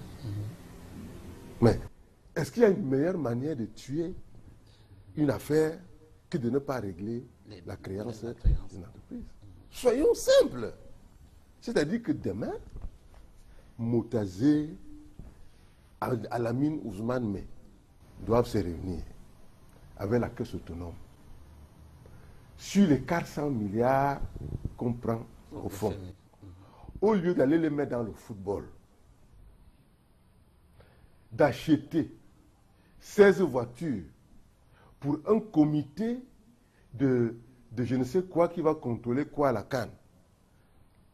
Le marché est passé 576 millions pour l'achat de 16 voitures, alors que la dette intérieure des opérateurs économiques n'est pas payée. C'est complètement irrationnel. C'est incroyable, ça n'a pas de sens. Et qu'en même temps, vous alliez devant le ministère, tous les ministères, mais je prends celui où je suis passé il n'y a pas longtemps, le ministère devant le MINAT. Vous trouverez là une trentaine, une quarantaine de véhicules garés, parqués par des sous-préfets, préfets et tout ça qui venaient d'avoir de nouveaux véhicules et qui sont en train de pourrir. Mais pourquoi ne pas prendre 16 voitures là, on donne à ce comité, on donne ça à un mécanicien, il arrange ça, et puis les gens vont contrôler ce qu'ils ont à contrôler. Le pays est donc gouverné par une équipe qui n'a pas d'obligation de résultat. Une équipe qui n'est pas recrutée sur la base de la compétence. Une équipe, malheureusement, heureusement pour nous, qui donne tous les visas pour faire quoi que ce soit. Vous voulez implanter une usine, il faut avoir une autorisation d'implantation. Au MINIT, ça vous coûte 1 million, ça vous coûte beaucoup d'argent. Pour s'installer dans une zone franche, que l'État a créée depuis longtemps, on vous donne, il faut payer, rien que pour les études de faisabilité, vous êtes dans les 15 millions. Mais monsieur, entre-temps, le docteur Aïna l'a dit, nous sommes restés des économies, il a dit primaires, non, des économies primitives. Nous sommes à la chasse et à la cueillette. Il n'y a aucune industrie de pêche. On continue à pêcher au marigot ici, au lac central, où un gars qui a la ligne là pour aller nourrir sa famille. Un poisson qui est de très mauvaise qualité parce que le lac central est un lac pollué. Vous avez le manioc. Aujourd'hui, on le cultive où? Lorsque Boko Haram est arrivé, nous avons fait des propositions. Nous avons dit quand une zone est sinistrée, la logique c'est quoi?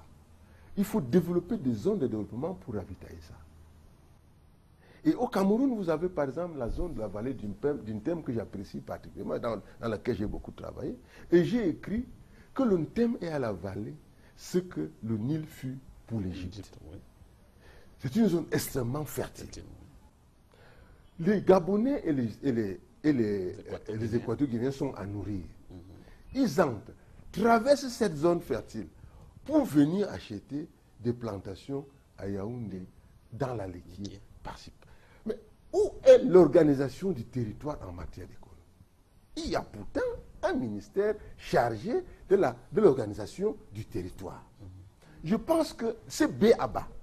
qui sont inscrits dans les déclinaisons des logos de nos ministères et qui parfois même sont instruites par les organigrammes, personne ne les lit.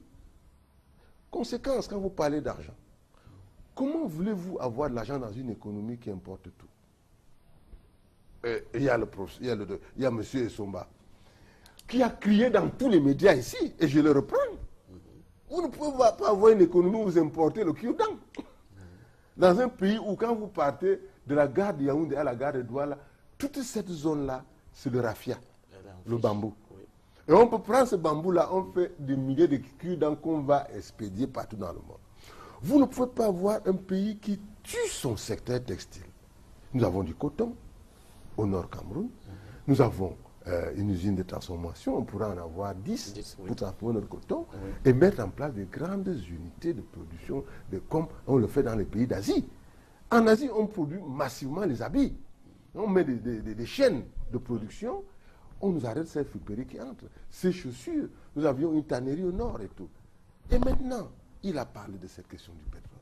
Le certifié Amadou Ahidjo disait, ne vous fiez pas à la manne pétrolière. Les agrégés et tout ça sont venus. Ils se sont assis, ils sont tous obèses. Évidemment, quand on est obèse, on ne réfléchit pas beaucoup.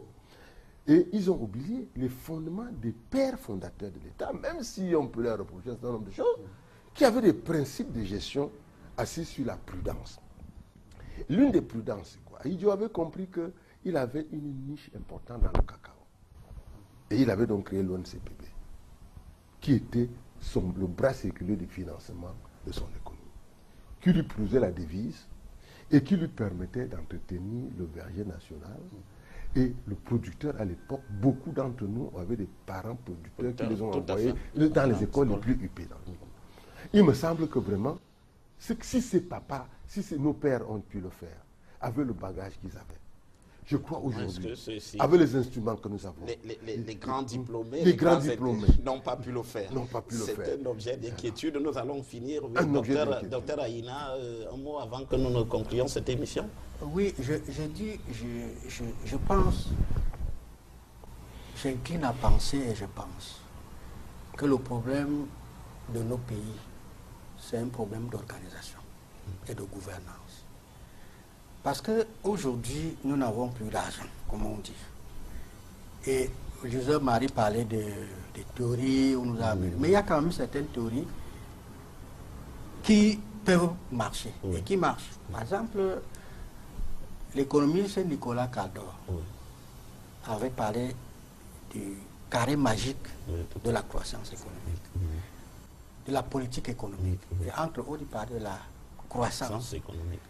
Comment pérenniser ou rendre assez durable les sources de croissance. Parce que quand on parle de croissance ici, on ne nous dit pas quelles sont les sources durables de croissance. Ça va venir d'où? Ça vient d'où de façon pérenne? Bon. Et lorsqu'on a la croissance même, il faut s'occuper de l'emploi. Ça, c'était l'autre levier de Caldor. Parce que la croissance n'est pas, n'est-ce pas, comment dirais-je, pour elle-même. Mais il faut qu'elle serve des objectifs. Pour l'emploi, pour réduire la pauvreté. Bon, une autre source même importante et l'autre levier, c'est le commerce extérieur. Qu'est-ce qu'on vend? Il a parlé de prudence. Qu'est-ce qu'on vend à l'extérieur? Dans le cas de la balance commerciale. Parce qu'on a une balance de paiement déficitaire. Maintenant, et c'est là qui fait que le FMI, qui originellement est chargé de régler les problèmes chroniques de balance de paiement, revient. Et en même temps, on lui a adjoint un autre rôle, le rôle de prêteur. Donc, il y a l'inflation. Donc, je crois que c'est un problème de politique économique, de vision économique, de gouvernance économique et d'organisation. Parce que lorsqu'on s'organise, on se dit, voilà, il a parlé de cacao avant. Moi, j'ai fait des études de 3e cycle sur l'agriculture. On fait aujourd'hui comme si c'était une nouvelle trouvaille. Moi, j'ai fait le 3e cycle sur l'agriculture. Les agro-industries du Cameroun. J'ai été au nord, j'ai été en Banjok, j'ai été partout. Ça, c'était au début des années 80. Donc, ce n'est pas, comme on dit, avant, l'agriculture était un pilier central. C'est-à-dire qu'on a dit, avant le pétrole, il y avait l'agriculture. Après le pétrole, il y aura l'agriculture. Il y avait même les révolutions vertes. Absolument. Vous voyez? Fameuse révolution verte. Voilà. Bon, aujourd'hui, on fait comme si on retrouve l'agriculture. On parle de je ne sais pas quelle génération. Alors qu'on ne sait pas comment est-ce que cette agriculture peut être une source pérenne de croissance. Donc, il faut quelque chose de solide, une meilleure organisation économique. Merci, docteur Jean-Paul Aïna. Merci, Joseph-Marie Elundu. Merci également pour l'invitation. Voilà, merci de nous avoir consacré votre temps ce soir pour parler de ces différents problèmes à partir de la santé, à savoir la santé des chefs d'État africains, la crise anglophone au Cameroun et même aussi la situation économique du Cameroun à l'heure actuelle. Je vous remercie également, chers téléspectateurs, de nous avoir suivis pendant 90 minutes. Je vous donne rendez-vous dimanche prochain lorsqu'il sera 20h30 pour une nouvelle édition de Géopolis. Pour le moment, ne zappez pas. Restez sur Equinox Télévision. À très bientôt.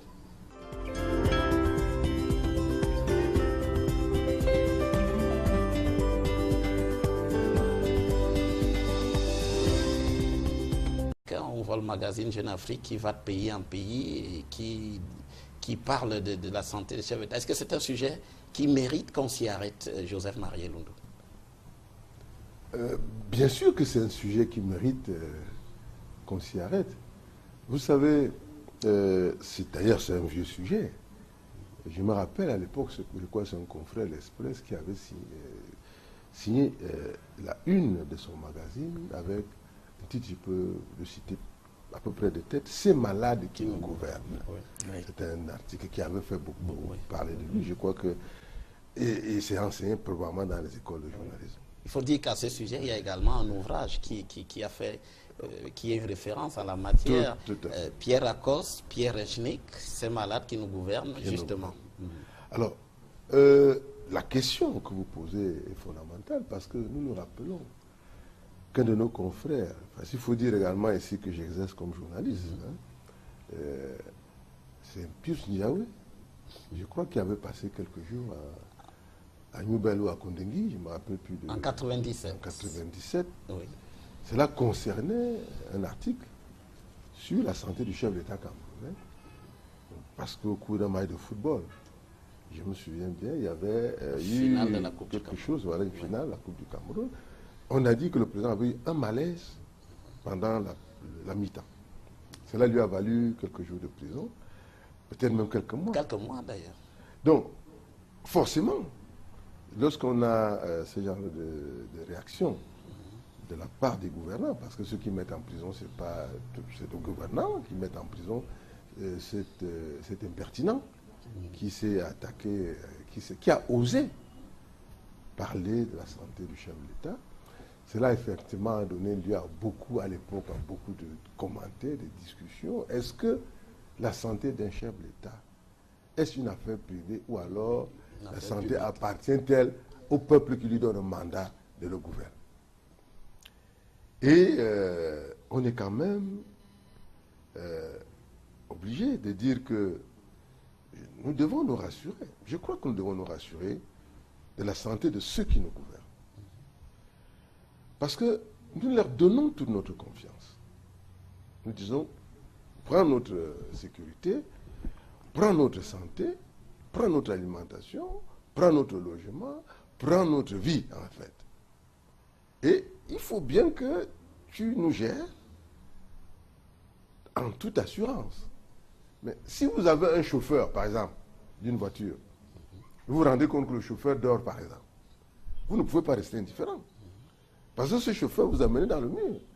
Et je crois que c'est une question qu'il faut adresser avec simplicité. Un chef d'État, même si on ne va pas chercher de quoi il souffre, on devrait quand même se rassurer qu'il est en bonne santé, ou relativement en bonne santé, parce que, vous savez, la santé est relative. Il y a des gens, quand vous voyez un président comme Bouteflika, qu'on n'a pas entendu depuis des années, mais qui gouverne un pays qui semble marcher. Bon, là aussi, on peut donc poser la question, est-ce que c'est donc important de connaître la santé du chef d'État? Est-ce que c'est le chef d'État qui est important, ou alors le système gouvernant dans son ensemble? Qu'est-ce qui est important? Si on regarde un cas comme celui de Bouteflika, qui a gagné une élection présidentielle sur la chaise roulante, et on n'a pas entendu Bouteflika devant un meeting ou quoi que ce soit. Et ça, il faut dire que l'Afrique, quand même, a des spécimens et une certaine spécialité en cette matière. Donc, je crois que pour un premier jet, moi, je pense que la question de la santé du chef d'État n'est pas une question privée.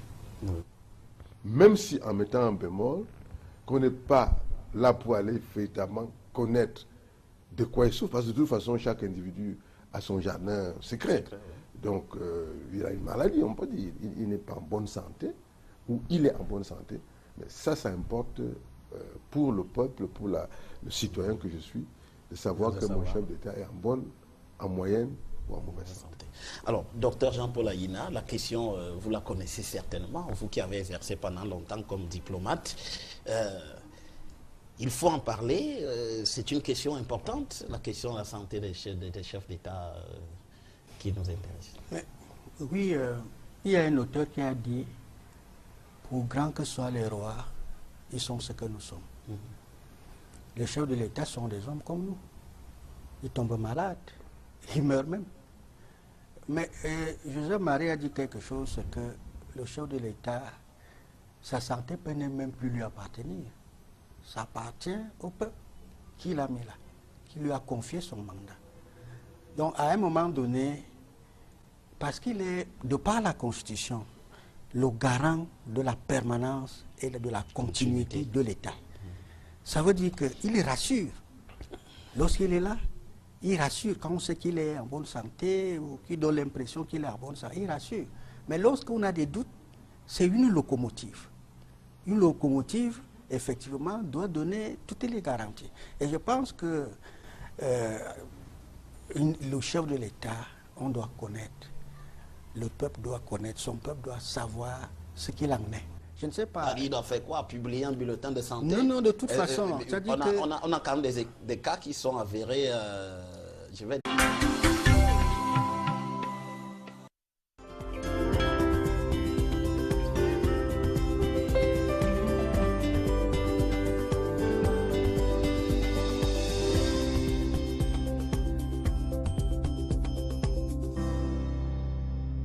Madame, Monsieur, bonsoir. Bienvenue à cette nouvelle édition de Géopolis. Cette semaine, le sujet est a priori tabou, mais pourtant, on en parle. Il s'agit de la santé des chefs d'État africains. Et ces jours-ci, le magazine panafricain Jeune Afrique a remis le couvert en consacrant sa une à la santé des chefs d'État africains. Nous en parlerons dans cette édition avec nos invités. Sur un tout autre plan, la crise anglophone a pris un nouveau tour ces jours-ci. Les missions gouvernementales envoyées à l'étranger ont tourné court avec des scènes de violence où les emblèmes de la République ont été détruits. Vers quoi s'achemine-t-on dans cette crise? Nous en parlerons également dans cette édition de Géopolis. Enfin, la situation économique du Cameroun empire-t-elle? Faut-il considérer que le retour au Fonds monétaire international est un échec? Nous aborderons aussi cette question dans cette édition de Géopolis. Pour nous éclairer sur ces trois grands thèmes qui constituent cette édition de Géopolis cette semaine, deux invités sont là pour en parler. Joseph Marie Elundo, bonsoir. Bonsoir Guy et merci pour l'invitation. Vous êtes économiste et acteur de la société civile, c'est bien cela? Oui, j'exerce comme consultant maintenant dans l'agro-industrie. D'accord. Dans le secteur, dans la filière cacao, qui est actuellement une filière que le gouvernement a choisie pour donner un peu de force, un peu de vigueur à l'économie nationale. Et peut-être pour répondre aux besoins urgents d'une mondialisation qui nous accule dans nos derniers retranchements, dont nous essayons d'apporter notre contribution en accompagnant les potentiels transformateurs qui sont déjà nombreux, qui sont 5 ou 6, des locaux qui veulent effectivement transformer environ 40% de la production nationale. Faire quoi? Du chocolat, des choses comme ça? Ça consiste dans un premier temps à faire de la matière des produits semi-finis. Il y a un chocolatier qui est là, que l'on connaît, ce n'est pas le lieu de le citer, mais il y en a qui vont faire essentiellement dans les produits semi-finis, notamment la pâte de cacao, la liqueur de cacao, la poudre de cacao, le beurre de cacao. Et puis il y a des sous-produits tels que les tourteaux, les pellicules, etc., qui servent notamment à l'alimentation du bétail et puis engraisser les plantations. Avec vous ce soir, le docteur Jean-Paul Ayina. Bonsoir, docteur Jean-Paul Ayina. Oui, bonsoir Guy. Vous êtes ministre plénipotentiaire Vous êtes enseignant à l'Institut des relations internationales du Cameroun et consultant international. C'est bien cela? Oui, c'est bien cela. Et donc, j'en profite pour vous poser la question. On entend parler de ministre plénipotentiaire. Qu'est-ce que cela veut dire? À quoi cela renvoie-t-il exactement? Oui, le grade de ministre plénipotentiaire, c'est un grade du corps de la diplomatie au Cameroun. C'est tout comme les autres corps de métier. Hein. Les administrateurs civils, les médecins et autres ont aussi leur hiérarchisation. Leur hiérarchisation dans la profession. Donc, pour faire carrière jusqu'au ministre plénipotentiaire, on est donc diplomate à la base, on est secrétaire des affaires étrangères, on est conseiller des affaires étrangères et on est ministre plénipotentiaire.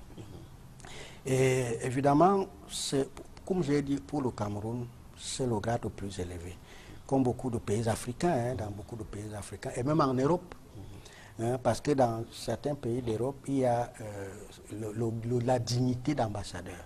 C'est-à-dire qui coiffe. Nous, on n'a pas encore cette dignité ici, dans le corps de la diplomatie, mais ce qui coiffe, c'est le ministre plénipotentiaire. Et évidemment, cela vous donne une autorité. Hein, quand on est ministre plénipotentiaire, on peut exercer certaines fonctions. Vous connaissez, au niveau même du gouvernement, il y a certains ministres qui sont des ministres plénipotentiaires, qui sont des collègues, qui ont atteint ce grade-là, qui peuvent parler avec autorité devant les autres. Je suis consultant et enseignant, comme vous avez dit, consultant en relations internationales et en business international. Le business international, ça veut dire quoi? C'est-à-dire qu'aujourd'hui, c'est M. Joseph Marie qui a dit qu'on est dans la mondialisation. Et le Cameroun est encore un pays vierge en termes de contrats, en termes de négociation d'affaires. Hein, parce que maintenant, on négocie avec le FMI, on négocie avec des partenaires. Et il faut même maintenant essayer d'accompagner certains partenaires en matière de business international, c'est-à-dire des opérations d'investissement, des opérations de commerce international, des opérations de négociation d'affaires, etc. etc. D'accord. Alors, merci d'avoir accepté notre invitation pour nous éclairer sur les 3 sujets qui constituent cette édition de Géopolis. Alors, d'entrée de jeu, parlons de la question de la santé des chefs d'État africains. C'est le magazine Jeune Afrique qui le met sur la table, mais il faut quand même dire que d'autres personnes en ont souvent parlé. Et je voudrais vous demander à vous, qu'est-ce que vous en pensez? La santé des chefs d'État africains, Staline avait emporté sur un certain nombre de points importants. Oui, c'est-à-dire en négociation, c'est important. Parce que vous devez connaître votre vis-à-vis, votre interlocuteur. Son état d'esprit. Son état d'esprit, son état même de ses faibles, ses faiblesses et ses forces. Donc si vous savez que déjà, il peut ne pas tenir en négociation parce qu'il prend les médicaments et tout ça, ça peut aussi vous donner un ascendant sur lui. Hein? Donc c'est stratégique ce qu'il dit. Mais il ne faut pas aussi tout cacher. Parce que comme je l'ai dit, pour grand que soient les rois, ils sont ce que nous sommes. Et dans ce cas, la formule de Mitterrand, par exemple, en 81, comment vous la trouvez? Il arrive à l'Élysée et c'est justement dans cette période de 1981 qu'on lui annonce également qu'il a un cancer de la prostate. Et il dit à son médecin, on va donner des bulletins de santé, on va les rendre régulièrement, mais sauf que ces bulletins de santé, ils sont faux. Ils sont faux et ils occultent la maladie de François Mitterrand. Est-ce que c'est une bonne démarche à votre sens? Vous savez, en politique, le bien et le mal ne s'entendent pas comme à l'église ou bien dans la religion chrétienne ou musulmane. La politique, comme disait Descartes, c'est le domaine de l'efficacité et du mensonge. Et d'ailleurs, ce qui est important en politique, c'est le résultat. Est-ce que cela a servi à Mitterrand? C'est ça la question qu'il faut poser. Cela a servi. Cela a servi parce que la présence à la tête d'un État, d'un chef d'État, dont la maladie est déclarée, connue. Prenez l'exemple, c'est Yar'Adua. Omarou Yar'Adua, le chef d'État nigérien. Vous avez bien vu tous les problèmes qui se sont posés du fait de sa santé fragile. Et Yar'Adua, quand il prend le pouvoir, il sait qu'il est malade. Donc, je pense qu'ici, Mitterrand, conscient du fait qu'il est malade, conscient également du fait que son bulletin de santé est important pour la marche de son pays, était un peu devant une sorte de dilemme. Entre un homme qui s'est battu pendant plus de 4 décennies pour être chef d'État, et qui portait les espérances et les espoirs d'un parti socialiste qui justement était en quête du pouvoir depuis des décennies, était-ce vraiment le moment? Y avait-il une possibilité de se substituer, de substituer Mitterrand à un autre socialiste? Ce n'était pas possible, parce que de toute façon, si Mitterrand était incapable de gouverner, le modèle constitutionnel ne dit pas que c'est le socialiste qui revient. Bon. Donc, il était donc là face à un dilemme. Maintenant, Mitterrand a tenu le coup. C'est quand même Mitterrand qui lance la balle dans tout ce que nous vivons aujourd'hui. 91, oui, 90. C'est quand même Mitterrand. C'est quand même Mitterrand que les Français, jusqu'à présent, considèrent l'un de leurs plus grands chefs d'État. En termes de charisme, en termes même de développement de la France, en termes d'assurer la France d'être parmi les grands pays des grandes puissances. C'est parce que le charisme de Mitterrand était l'un des éléments de la crédibilité de la France. Aujourd'hui, vous voyez très bien que les gens en super santé qui font du footing tous les jours n'ont pas tenu pendant un mandat, n'est-ce pas? Des gens plus jeunes n'ont pas tenu. Donc, on peut dire que la démarche de Mitterrand, même si il a caché son état de santé réel, nous avons quand même aussi mis un bémol tout à l'heure en disant que on peut dire qu'un chef d'État n'est pas en très bonne santé, sans pour autant dire qu'il souffre d'un cancer ou, c'est pas moi, de la prostate, en donnant toutes les précisions. Donc, pour Mitterrand, ça a marché pendant 14 ans. Il a effectivement gouverné la France sans que les Français se rendent compte qu'effectivement, les chefs d'État étaient fatigués. Vous avez vu Mitterrand dans certains débats télévisés face à un Chirac. Pétillant. Il l'a battu à plate couture. Il était malade, en principe, mais il avait réussi à doper son mental pour effectivement faire face à la maladie. Et vous savez également que la question de la maladie, si on en parle 2 minutes, ça dépend de comment vous la gérez. Vous savez que moi, il y a des gens qui ne se couchent pas quand ils n'ont pas lu. Quand ils n'ont pas lu, c'est là qu'il va faire du footing. Mais il y en a, quand ils n'ont pas lu, ils restent couchés. Donc la question de la maladie même, en tant que telle, ce n'est pas elle qui fait problème. C'est comment impacte-t-elle sur le physique de l'homme, sur son mental, sur sa capacité. Les gens qui font certains arts comme le yoga, qui font les méditations, les concentrations, ont une capacité mentale qui leur permet de surpasser leur mal. Et bon, les passionnés aussi. Mitterrand était un passionné de la politique. Donc, vous comprenez qu'il s'est retrouvé donc effectivement dans une posture. On l'a d'ailleurs bien vu, puisque aussitôt parti de l'Élysée, on a bien vu que la déchéance a été très rapide. Jusqu'à ce jour. Absolument. Le Parti socialiste est pratiquement disloqué. Je voulais ajouter ceci, qu'il y a 2 aspects sur la maladie du chef d'État. Vous faites quelque chose comme ça. Il y a l'aspect du mensonge, même il a parlé de mensonge, et il y a l'aspect du leadership. En politique, comme en diplomatie, il faut savoir mentir. Il faut savoir mentir pour atteindre un objectif. C'est pour cela que parfois on dit, en diplomatie, on dit, bon, quelqu'un vous dit ne me fais pas la diplomatie. Ça ne veut pas dire que c'est seulement le jeu. C'est que on sait dire la vérité.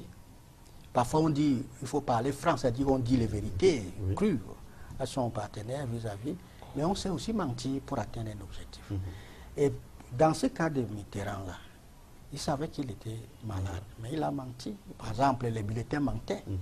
Mais pour atteindre un objectif noble, qui était une vision qu'il fallait accomplir. Donc, et avec cela, j'enchaîne sur le leadership. C'est-à-dire que lorsque un dirigeant a le sens du leadership, c'est-à-dire que comment il fait en sorte que tous ceux qui sont avec lui soient galvanisés, le peuple même galvanisé, et qu'il ait une aura au niveau national et international. Ça peut faire que cet état d'esprit vienne même surplomber, n'est-ce pas, la maladie. Voilà. Donc il y a le sens du leadership que l'on a, qui joue sur la maladie et sur, n'est-ce pas, l'état de santé. et le sens du mensonge qu'il faut savoir mentir pour atteindre un objectif. Alors, est-ce que dans le cas des chefs d'État africains, il y a quand même un phénomène qu'on a observé, c'est que les chefs d'État africains ne se soignent pas dans leur pays. C'est pas la conséquence de ce qu'ils veulent absolument ne pas laisser la possibilité qu'on sache exactement, qu'on sache qu'ils peuvent être eux aussi sujets à des difficultés sur le plan justement sanitaire. On a vu donc que la plupart des chefs d'État s'en vont à l'étranger. Pour quelle raison? Pour se faire soigner. Je pense qu'il y a plusieurs axes qu'on peut prendre pour essayer d'apporter une réponse à votre préoccupation. Vous savez, nous avons un problème de capacité. Vous savez, nos chefs d'État ne font pas confiance à leur système de santé. C'est curieux, mais c'est ça. Mais je crois qu'ils savent pourquoi, parce que vous savez, beaucoup, pas seulement les chefs d'État. Si nous prenons le cas du Cameroun, ce ne sont pas les meilleurs qui sont allés au CUS. Pour des raisons connues. On a acheté des places au CUS. Et parce qu'on a acheté des places au CUS, j'en parle avec certitude. Parce que mon fils a raté le CUS.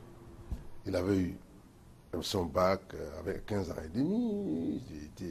Il a été admissible. Il a raté à l'admissibilité. Mais ce n'est pas ça qui est choquant. Ce qui est choquant, c'est qu'il y a 22 messieurs et dames qui n'avaient même pas composé, qui avaient été recrutés au CUS. Donc, qui n'avaient fait preuve d'aucune compétence à l'entrée. Et qui vont être des médecins. Généralement, c'est des gens qui n'ont pas la vocation, parce qu'ils n'ont pas la passion. Donc, et on a développé comme ça d'année en année des promotions de cancre. Passez-moi l'expression. Je suis un peu dur, mais c'est la vérité. Et ce qui fait que, pour rire, il y a un sketch.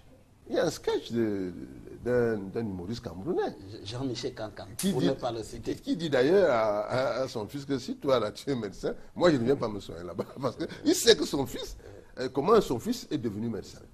Donc il y a cette chose-là que je crois. Et donc la suite c'est quoi? La suite c'est que au Cameroun, on va se soigner à l'Afrique du Sud.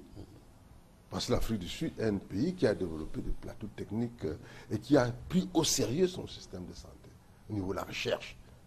Vous savez, on fait des greffes de tout genre là-bas, il y a effectivement, et puis à cause d'une politique d'ouverture, il y a beaucoup de médecins israéliens et tout ça, des gens d'un monde scientifique qui se retrouvent là-bas. Dans la plupart de nos pays, regardez, je ne vais pas citer, il ne faut pas que je tombe dans l'incident diplomatique, la plupart, vraiment, les plateaux techniques sont extrêmement pauvres. Les spécialistes sont rares. Vous savez, chez nous, même les spécialistes, si vous vous amusez à faire une grève, on vous envoie à Saint-Malomo. Vous êtes spécialiste des nerfs, vous vous retrouvez là-bas sans plateau technique, sans équipement. Il y a donc les aspects politiques qui font que nos médecins s'en vont dans les pays et ils vont faire valoir leurs compétences là-bas. Ceux qui en ont travaillent au Canada, aux États-Unis, en France, en Allemagne, ils sont nombreux dans le monde.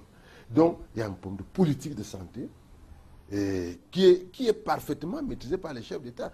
Sinon, ils n'iraient pas ailleurs. Ils ont peur d'en être victimes. D'en être victimes. Donc, ils n'iraient pas ailleurs. L'autre chose, bien entendu. D'en être victimes. Donc, ils n'iraient pas ailleurs.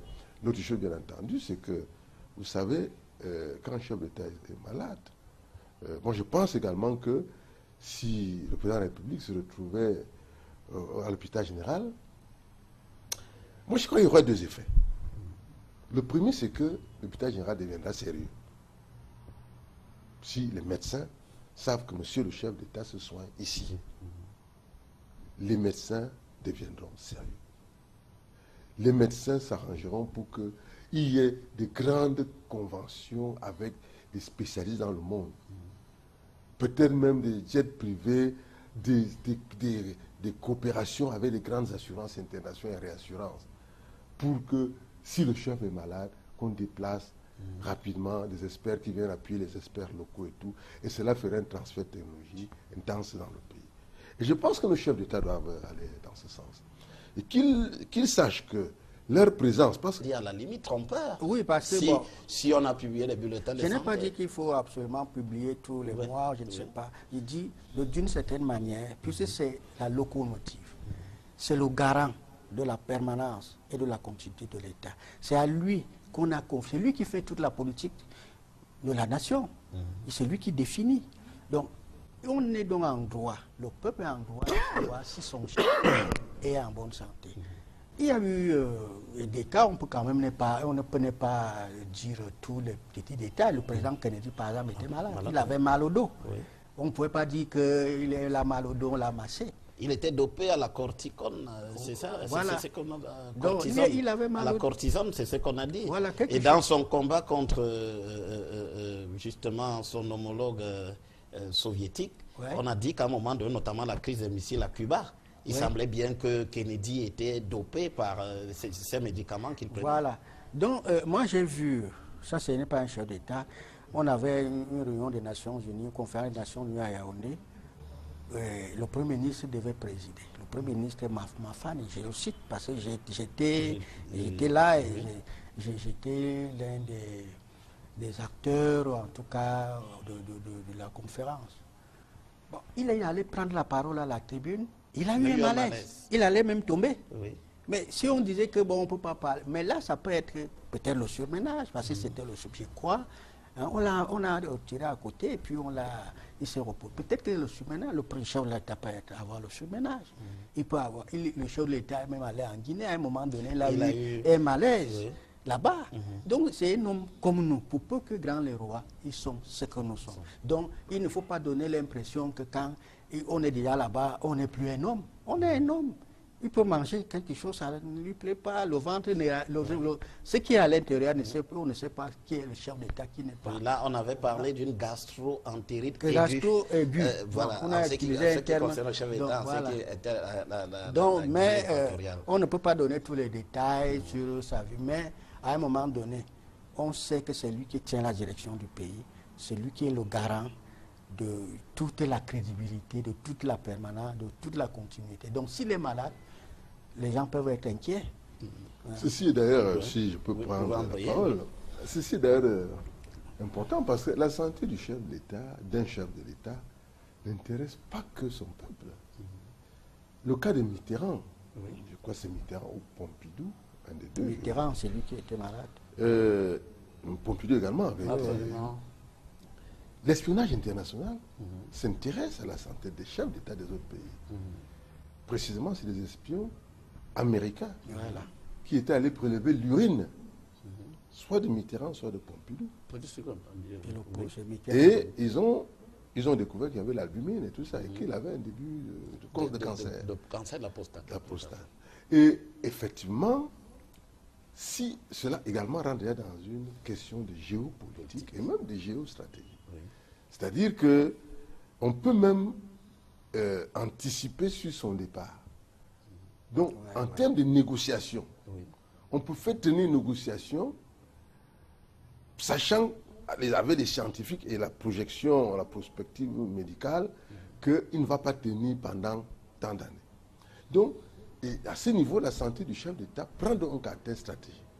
Et ne peut donc plus être simplement exposée de manière détaillée. Parce qu'effectivement, ça devient également en même temps un outil dangereux pour le pays lui-même. De connaître dans les détails de quoi un chef d'État souffre. Donc, c'est pour dire que c'est quand même un sujet assez complexe qui nécessite d'être analysé avec beaucoup de circonspection. Parce que c'est facile de dire, bon, c'est un homme public, donc il est... Bon, non. On doit connaître, si notre chef d'État est malade, comme cela est arrivé en Guinée, de toute façon, ça inquiète tout le monde. On dit, mais c'est pas possible, qu'est-ce que ça va donner? Vous vous rappelez d'un événement, lorsqu'on dit le chef d'État est mort. En 2004. Vous vous rappelez? C'est une catastrophe. Donc, pour les populations, c'est quelque chose d'extraordinaire de suivre la santé du chef d'État. Il y a des émotions extrêmement fortes que cela suscite dans les populations. Cela peut faire basculer, cela peut faire changer même la donne économique. Cela peut faire chuter le coût de la monnaie, etc. Cela a une influence extrêmement forte sur l'ensemble de l'environnement et de la société. Mais alors, est-ce que l'exemple, oui, est-ce que, oui. Non, je voulais aller dans son sens, parce qu'il a parlé de stratégie. Oui. Hein, comme aujourd'hui, nous sommes dans un monde globalisé et où on s'épie. Oui. Hein. Effectivement, dans la stratégie, on fait de la projection et on fait de la prospective. Oui, tout à fait. Bon, dès lors qu'on sait qu'un chef de l'État peut ne pas tenir d'ici combien de temps, on peut déjà faire des spéculations de remplacement. Et ça, c'est vrai. C'est pour cela qu'on ne peut pas exposer à tout bout de champ, mais on ne peut pas aussi tout cacher. Oui, on a d'ailleurs dit à ce sujet que, par exemple, dans la négociation après la Deuxième Guerre mondiale, Franklin Delano Roosevelt était apparu très fatigué face à Staline, puisque les déplacements à Yalta et tout étaient très longs pour lui, ce qui a pu donner l'impression que